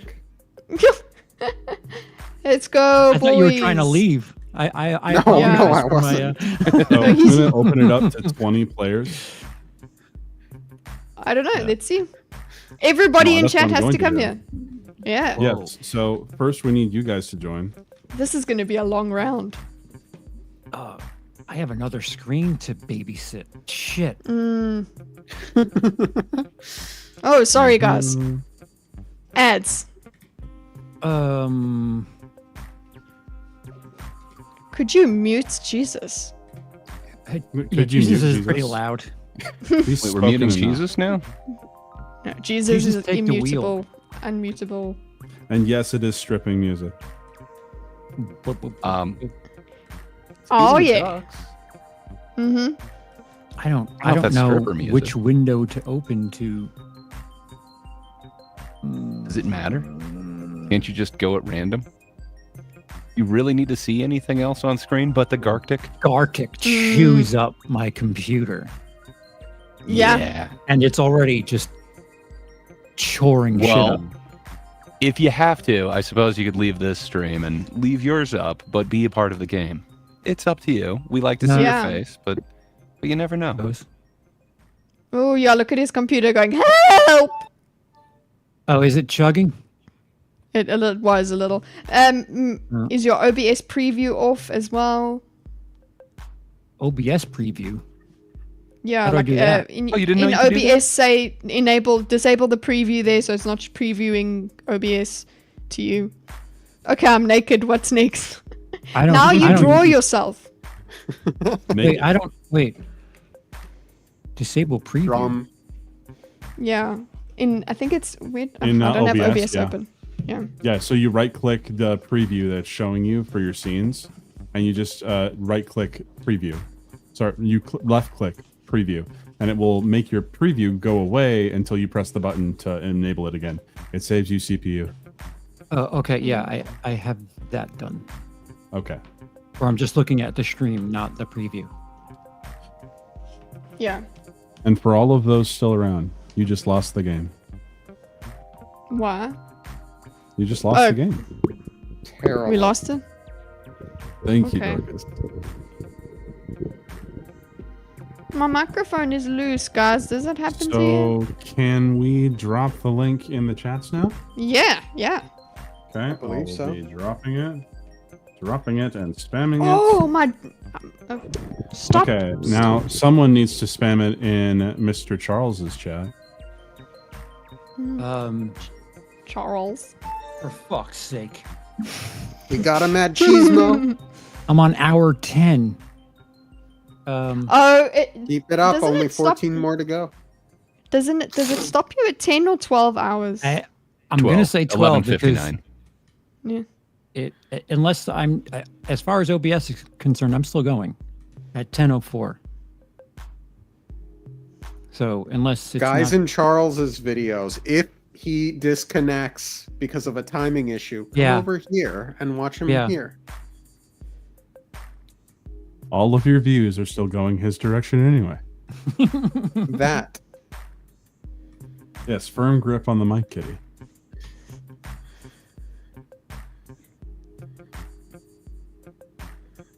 If you're into Okay. it. I don't So know if we Lucy's into got- ladies. I bet she is. Everyone's into ladies, even ladies. Not everyone. Everyone, call- especially women, are bisexual, right? They call ladybugs ladybirds here. That's Fucking- weird. I mean, Idiots. it's a good movie. Come on, guys. We've got a bunch of different slots. We gotta get yourselves in. It's a bug. It's not a bird. They also say But they fly. bonnet, boot, lorry. I'm just Yeah. saying. Yeah, Lady they're Bird is not that weird. It's at least Lady B. Sure. Wait a second. There have been a bunch of like British animated like films with animal characters, and one of them was a little bird named Lady Bird. I don't remember See? the name, but like, were they supposed to be a ladybug? See? Or they were a don't- lady Wasn't lady. They also call ladies birds there. It's hard to say. Yeah. We Wasn't call there them a broads movie here, it's called easier. Lady Bird? I believe so. Yeah. You throw There something in the was, garbage, you're yes. taking it to the skip. Whatever Yep. the fuck that shit means. Cause Or the dustbin. it's the skip is like there's actually Alright, guys. they were actually there's Jake. big Come on, we need a things. few more in here. There's a few more in here, guys. Come on. Don't be lazy. Come on. Skip is a brand. Skip to my loo. Skip is a brand. It's like it's a Wait. big skip. Yeah, it's a dumpster basically. A skip is a dumpster, and Charles you would actually skips to have his skip loo? written on it. Isn't the loo something different there too? Yeah, that's where you piss in. So fascinating how English South Africa can Plus, you be. got like windscreens with guitar. You've got a Boots. scratch guard and a plectrum. It's weird. Why? Come on, guys. We got Plectrum, plenty of yeah. different slots. Yeah, no, we it's We need don't a even pick. have enough to fill up the original. And a pick guard. Can we get one more person? Nobody in? wants to draw. Come on, one more so we can at least have 10. on. Come on. We need more people from Charles's chat. Guys, you can make dirty pictures if you come into this. You can draw. There. Well, Bad yeah, Come on, things. people. I'm trying Uno to draw mas. them in. Let me One know. more. I was Trying going to to say draw something that from probably it. would scare them off. So if Dumpster you is don't know also a what it brand is- name. If you don't know what it is, it's Pictionary and telephone put together. Yeah. It's a lot of fun. And when someone says Sammy the snail, you're going to be confused. No, it's So- a canon event. So It's okay. Even vampires can play garlic phone, guys. Come on. We don't even have dice rolling in here. I think And we're missing Oh. Darling. Yeah, Whoa. darling. Oh. Yeah. Darling. is Darling asleep. was here the longest. I Ah, talked to he's the Darling. ringer. I talked to Darling this morning during my stream. He showed up. And he's like, MVP. hey, Darling's the 6 ringer, and I- a.m. In Australia, thought Darling telephone is even- called Chinese. Chinese whiskey. That's awesome. Okay, you guys have. Yeah, come on, one Like more. 4 gotta minutes start? ago, I think Darling said that they wanted to. play. Rose, are you in here? There we go. Who's there? You Hey! got your mom? Your mom. mom. Thanks, Oh, Mom Marie. sweet. I haven't talked to her in ages. Oh, thanks. It's my Mom Marie's birthday this week. Okay, let's Oh, go. congrats. Are we going? Yeah. Okay, sweet. We're pressing the start button. All right, Oh now shit! you I forgot I had to type. just don't put slurs in it. All right. What? It censors the slurs. Alright, Makes yeah. it really hard to understand.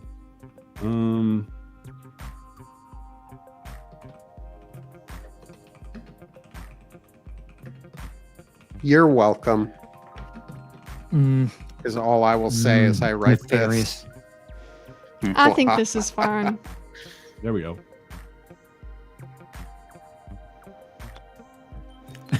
I like that my audience is getting what BMO's screen, not mine. I mean, based. Yeah, everyone Emo gets is to a watch professional BMO's screen. artist. Oh no! What? That's pretty funny. I think this might be Dorcas. Probably. Oh gosh, I can't. I don't have enough time to do this. Yeah, Okay, good. You got time. I didn't You have properly less plan. than 1/5 of your time gone. Come on. You got plenty. Okay. Okay. For him, we would have to do this. Calm down. It's not that deep. It is. Sometimes it I is. want it to be funny. I have a very big advantage against you guys. I've been drawing all day. Okay, this is not fair. See, you're all. Plus, you call yourself You're an warmed up. artiste. Yeah, you're a whole ass artist. So, um,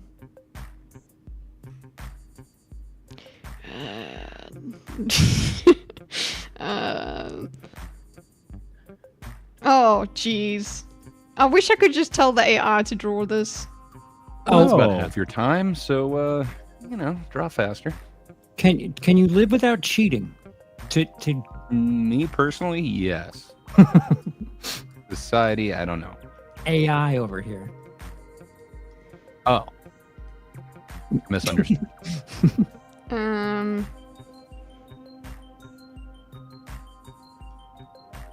Oopsie. I'm just Gilda the Lily here at this point. You're drawing the lily? Nice.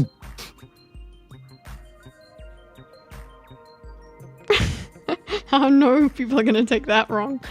Okay. If I wasn't balancing 7 screens, I'd be a little creative right here. Damn it. Ugh.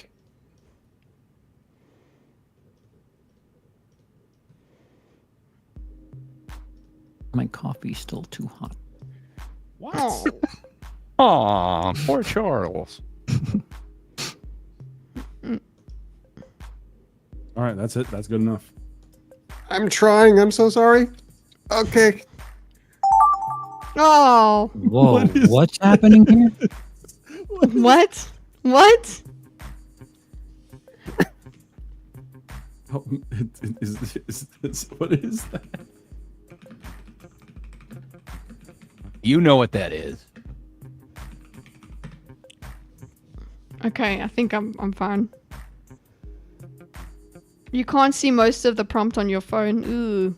Oh, I misspelled this word. This is. Oh no. Tufina. That's what I'm thinking. It's a ladybird, yeah. Ah! No! Well, what the hell? Ooh. Huh. Well, this got a little abstract. Same. Huh. Well, I've wasted about a quarter of the time trying to figure out what is going on with this. I could make this easier, but I'm not doing it. I would kindly ask that Would you anyone kind? who's doing anything too ridiculous to maybe not Tone it please? down. Yeah. You did this. You did this, Charles. I just, can we not be the kids at a Minecraft showing, please? Do though. Hey, they're just being popcorn is kids. there. All right, kids will be kids.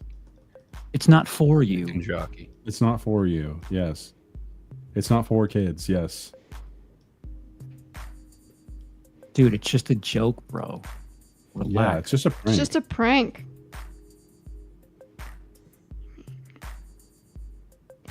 There's this Russian streamer guy that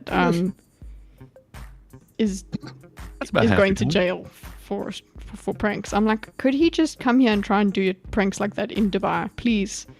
Please try. Well, isn't that kind of part of what's happening? He fafoed? He did, yeah, but not. I wanted him to fafo in Dubai because he'll find out a lot more. He'll be Yeah. well more informed over here.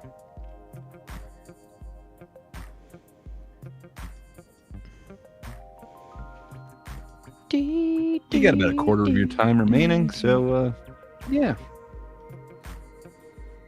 I'm adding details.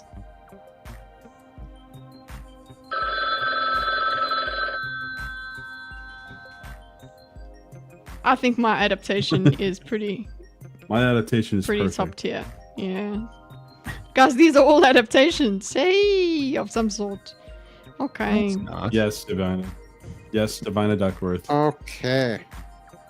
I think this is coming out pretty I darn technically well, have. if I do I say so technically have myself. the time.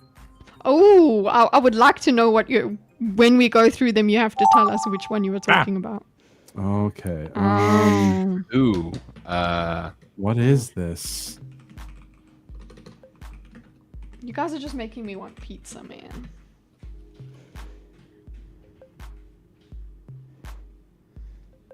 Huh.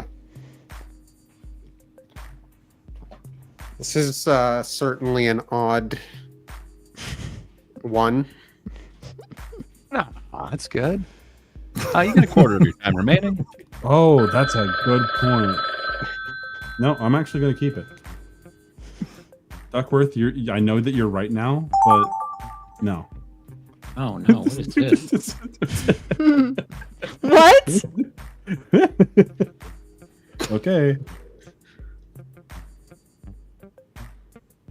That's what I'm gonna do with this. I could do something else, but that's all I was gonna do. I'm gonna do. I'm so sorry, Charles. What'd I do? I'm You just guys Oh, sorry. are you like Cats going drawing to the racism or something? Nope. Oh, I am. Drawing racism. Is that why you're so proud of it, Dorcas? No, that was a different one. mm,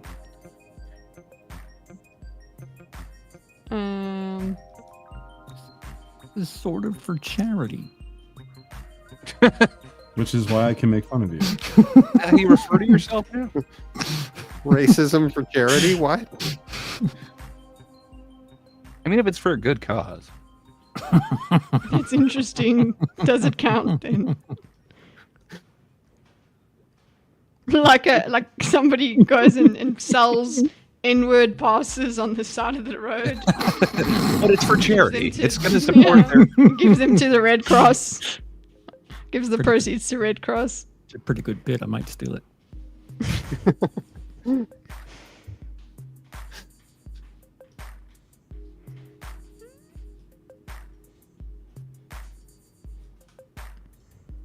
Why do I not know how to draw this thing? You know how. Come on, Charles, use red. This is giving me My- so much this- time. I love it. Yeah, this is my You've interpretation. got about a quarter of your guys. time remaining. And, there's like 4 more rounds, so good times. I'm mouth so is glad sore that from it's giving smiling. me it's giving me the time that I deserve. Charles also sings, by the way. I'm way too distracted. I got 7 things going on right now.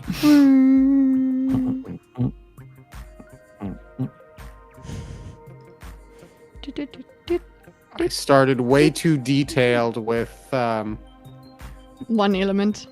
the one, and now the rest are. You'll know what I'm referring to when you see it. Yeah. What the Oh hell is that? no!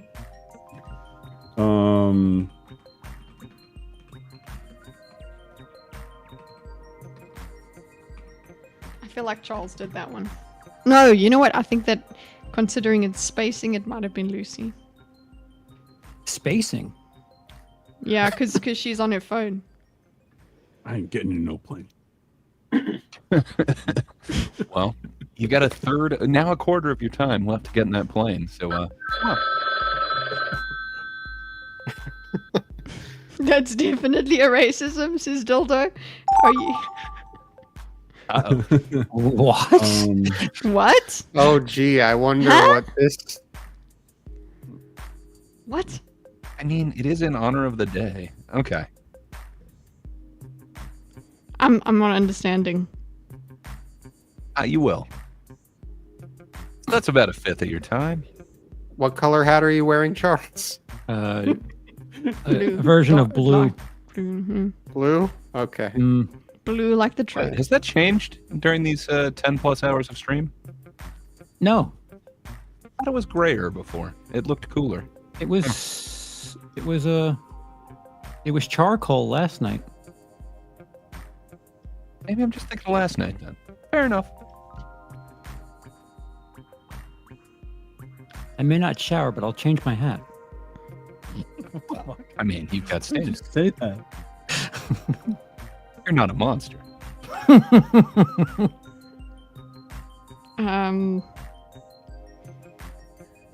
Shit, I don't know what's happening what here. things are now.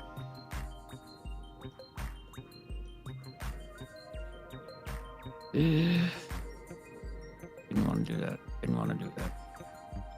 That's about half your time. So you have time to fix it now, Charles.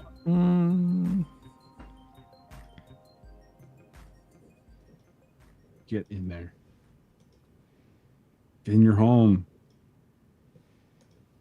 Hey, Happy Gilmore. I say that all the time at my job. I'm so glad And nobody it can see makes what people I'm laugh. doing.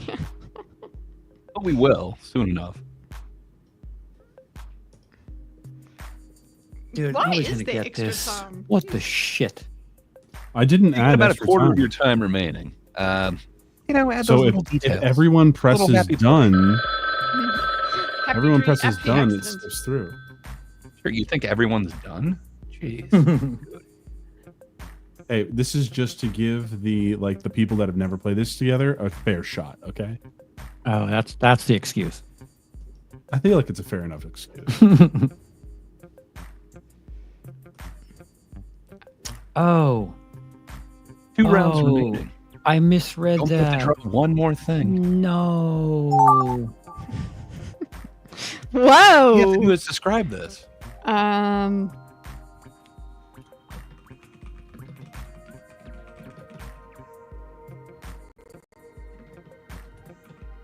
Hey. There you go. This one's neat. I don't know what it came from, but it's neat. Thank you. Thought you'd You're like welcome, it. Gray. There's 4 of you. Not that. 3, Robert, it's a marathon, man. 2. It's a marathon. Yeah. What? I don't know what this Perfect is. one to What? end with. What? Okay.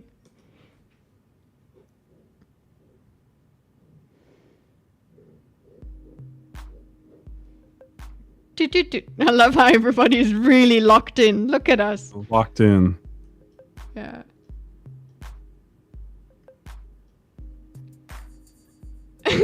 Wait, okay. I guess that's what I'm gonna do.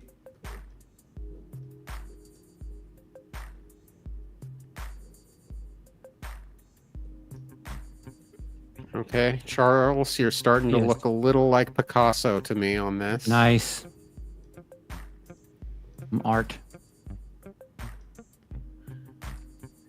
I'm good. Wait. Well, that's about a third of your time, so Wow. get drawing faster. I'm trying.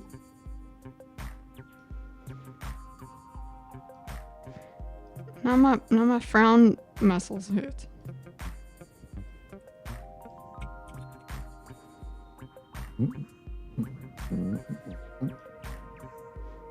Man, I can't wait to eat that pasta.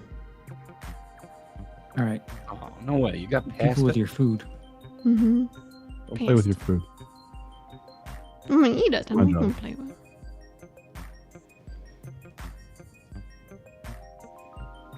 I'm done. I feel like all of my All my drawings need drawings. to be explained. That's good. That's what makes it funny.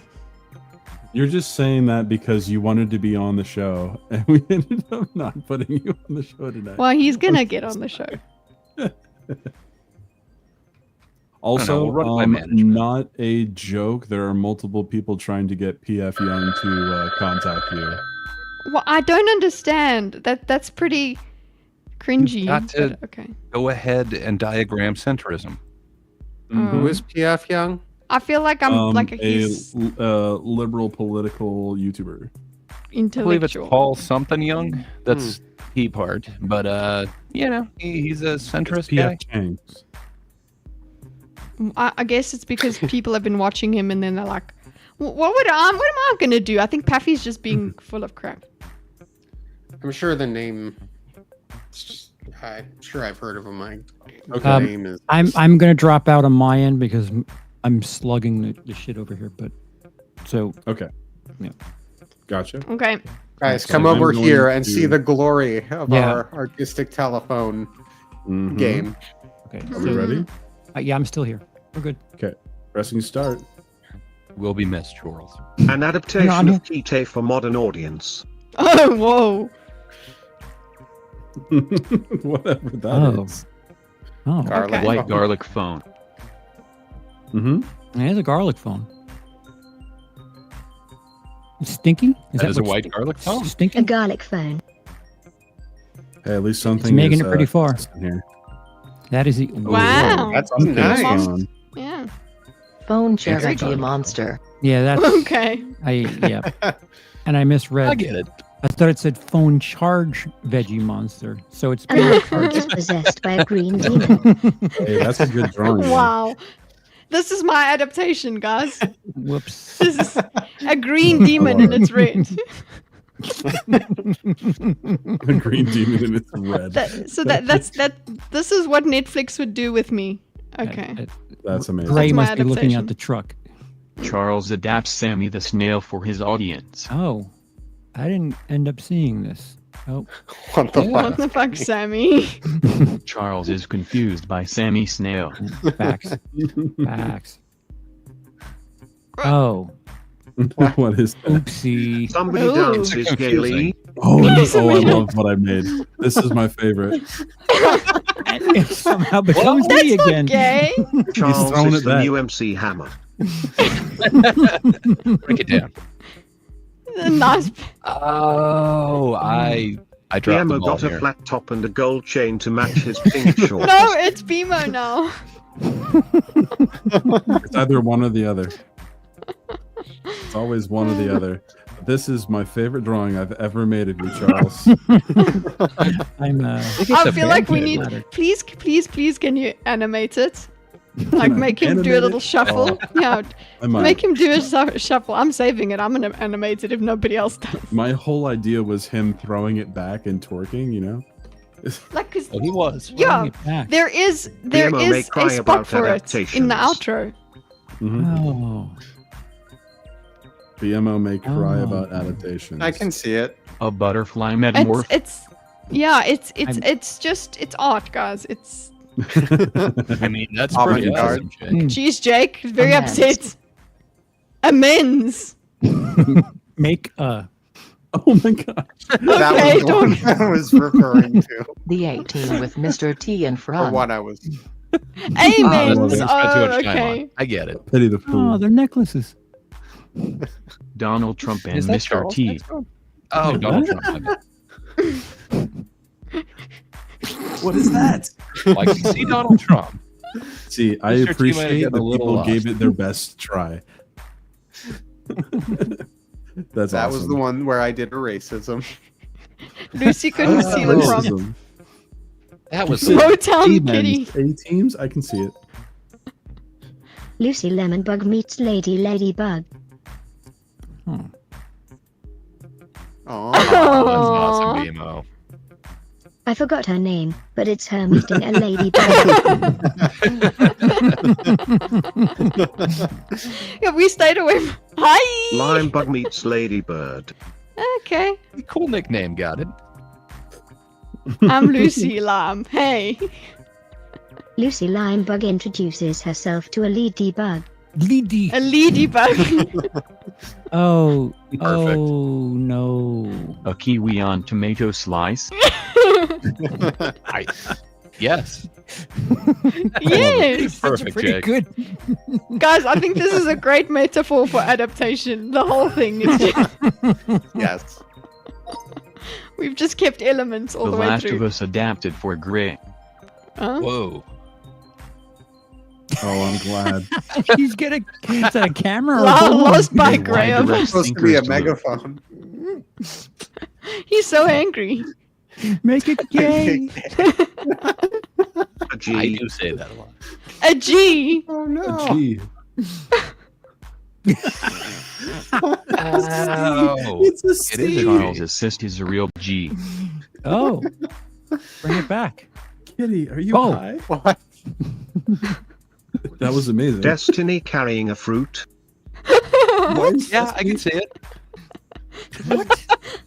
That's so cool.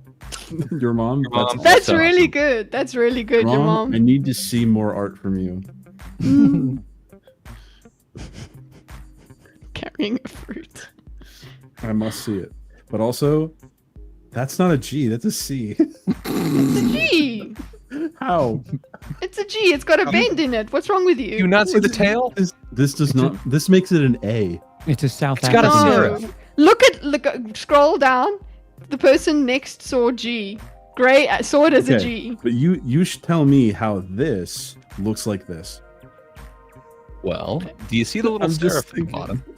Yes. Do you Serif? see the It's little supposed to curl joint? inwards. That's a sickle, commies. A backwards G. That's a G, buddy. It's very singular. That's hilarious. Rejoice, comrades. Okay, I think I saved it. Yeah, there we go. It identifies as a Show G. Daredevil stare lovingly at Kingpin. Oh, awesome. Oh, I Oh. like it. That's cool. Why does Batman. Kingpin have no arms? Oh, Perfect. This is the one I thought I did well on. That's that does great. look Yes, pretty you good. did. Disgruntled Batman. He's It does disgruntled. look a little disgruntled. But he's always disgruntled, yeah. Oh no. Oh, that's so good. He's more than disgruntled now. Batman Think cries about his alone. parents. Alone. Batman may cry. Because of Batman the may cry. parents. No, they don't exist Batman anymore. cries. So Daredevil is Batman cries. That's Adaptation. Pretty much. I like that there's someone there to witness it with Bimo, and Bimo's See, got a The witness. Kingpin came back. It's a reference. So it's a reference to like there's a Batman comic where he says, "This is where my parents died, Donatello from the Teenage Mutant Ninja Turtles," and he's That's sitting there Donatello? looking sad. No, it's not. But obviously, like Oh. in the panel, he was like, "That's not Cowabunga." It's like it's so good. Thinker's Netflix adaptation. Ooh. And they're all gay. Oh. Oh, someone didn't I'm finish. black. What happened to my I hair? didn't finish. Desperate edition. Desperate. Oh. But please. No deals for make BMO a sad boy. Oh. Oh. Yeah, I can see it. An unhappy blonde person. That's what it is. Okay. Whoops. Oh, the hair got longer. Yeah. Charlie from Firestarter. Oh my I gosh, didn't that's know what this was. Twisted masturbator. Charles making a fire. Oh, it's so good. That's so good. I'm being too loud. Thank you, The Lucifer. Ring. The ring. Nice. And thank you, Lucifer, for helping Charles out. Yes, indeed. 7 Thank you. days until you get attacked by a Ewing girl from the well 0_. What's a Ewing girl? Oh, Yeah, that I makes read so young. much Young sense. girl. Oh. A man Oh. looks at a mirror and yells 7 days. Oh. That is pretty awesome. I love Some that dude one. yelling at a TV. Why is it me Game again? Charles. Charles watching a Flyers game. A Flyers game. That's a pretty good Philly. logo. Philly. It's pretty close. Yeah, I couldn't remember the logo. It's pretty close. You got the color Hating a arrangement bird right. because it's racist. Oh. Oh, Darling is a cool no. nickname. Darling is cool nickname. Oh, okay. Oh no, this A gets duck worse. sets fire to I a know what cross, it's got. yelling boo. Yelling. Ooh. Wait, that's a duck? A hiling duck boos a burning cross. A Highland Okay. duck. His heart goes Yeah. out to you. Yeah, no, It's I looking see. a little I was Elon-ish. yeah, I needed to throw the Cross bleeds match. blood on A. I wonder if you can. Yes, great. I did exactly the same thing. That's what I did.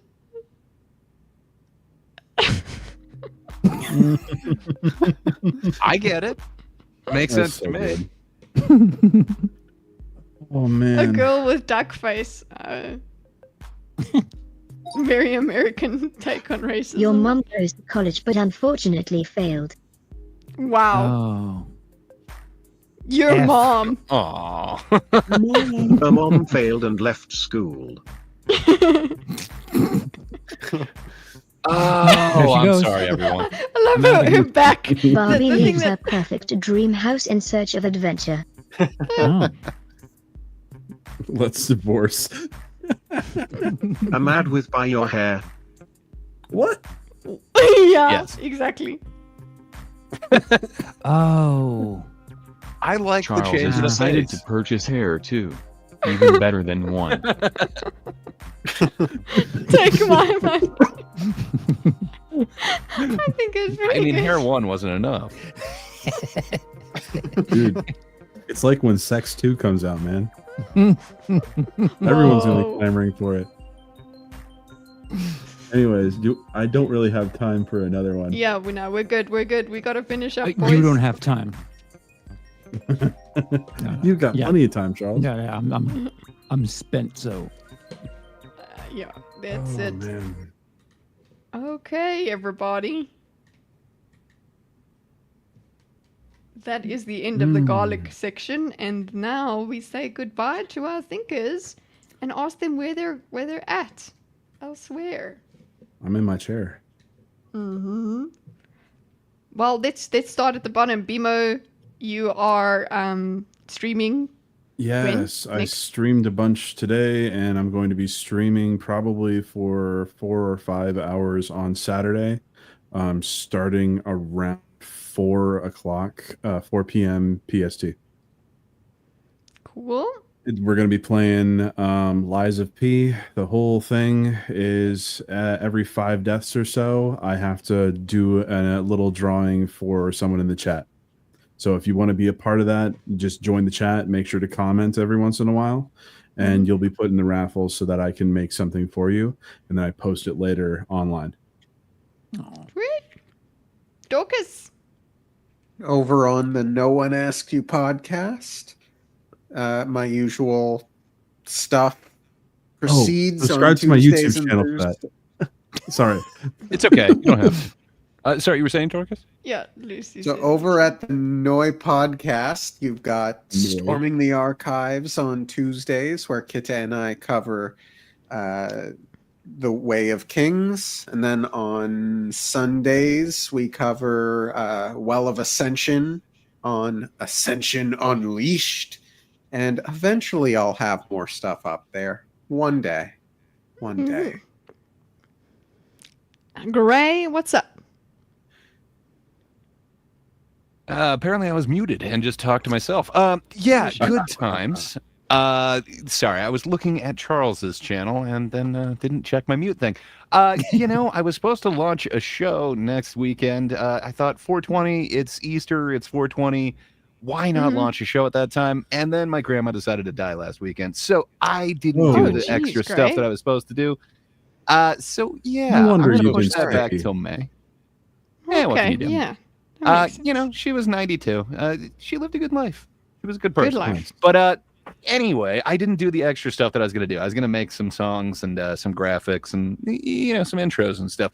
Didn't get done. So I'm gonna push this off a little bit longer. So in May that show will launch. But hey, if you just can't get enough of me, yeah, just shortly. Like 3 weeks away or something like that. Mm-hmm. But if you just can't get enough of me, you should head on over to Charles's channel. That's YouTube at Willis Credia. Subscribe there. Ring the bell. I show up quite often, perhaps this weekend. But yeah, Charles just happens to be doing this thing that he'll talk about momentarily. But who knows? I might pop in there. Come on over and donate to Charles Assist. You could name Assist. Yes. How often do you have that option? Do it. Assist. There we go. The link is in chat. Charles. Oh, is that what exclamation point means? Yes. Yeah, Exclamation point. but it was Charles fun that you were brings just the- doing random things. Yeah, I was like, yeah, anal. Exclamation point, anal, whatever. We're good. Oh, You can make. Yee! Thank you, Lucifer. And guys, all super chats and memberships today are going to Charles to assist in his assist. So yeah, everybody. Charles, are you going to continue? I don't know. Like going we're- like I- being In actually, live. life, yes. if this just eats me alive, who knows? Even if I wanted to, I really only have an Sister hour fist. left. So Yeah, I guess my go to the 12th. Yeah. yeah, okay. It's not you doing Do it, it. so just root me on. That's what I'm Come on, doing. Charles. Yes, do it. Um, Continue. Yeah, I may. There's 3 full days left. Saturday's probably going to be the long one, but Okay. a little tired, losing the voice. It was a little bit easier. I appreciate the slight break, but With more people. yeah, if you check in on my channel, there's percentage goals, and when we pass them, things happen in the chat. If you have things that you want to bring up, killing time anyway, and it's all for a purpose. And I can't legally work in the country, but I have to somehow pay for a medical bill or medical bills. But Massive bill. yeah, and there's something. Time to start up an OnlyFans. It's No, that's I work. can't. I legally Straight up can't. can't. Really? No. Oh my gosh. No, that's work. You can't. Yeah, showing your titties for money that's work. Charles, you got Use a you got names VPN. for days though. Come on, like the next stream, fistful of dollars. Hey, Come yeah. on. Oh, who said that? That's impressive. Dildo. Oh, is very wow, that creative. is really good. Shit, that's He's like very perfect. sentient, that dildo. Yeah, Just he uses lie. that sentience really well. Just lie. Thanks, Rex. That'll Hey, work. I will not officially have acknowledge 30 anything that was subscribers. said there. Hey, Disavow. congrats. Yeah. But Cool, yeah, guys. next couple of days. Thank you. If you're interested, check in or just share the link. That helps Yeah. too. Thank you. Absolutely. Cool. Right, everybody. Look out for my consistency test results next week. And I will be streaming on my gaming channel. I will be streaming the Monster Hunter Wilds. But I'll be on Twitch as well if you go there. That's where it's interesting as well. It won't be on X. So yeah. Have a nice life, everybody, and we have outro music this week, I promise.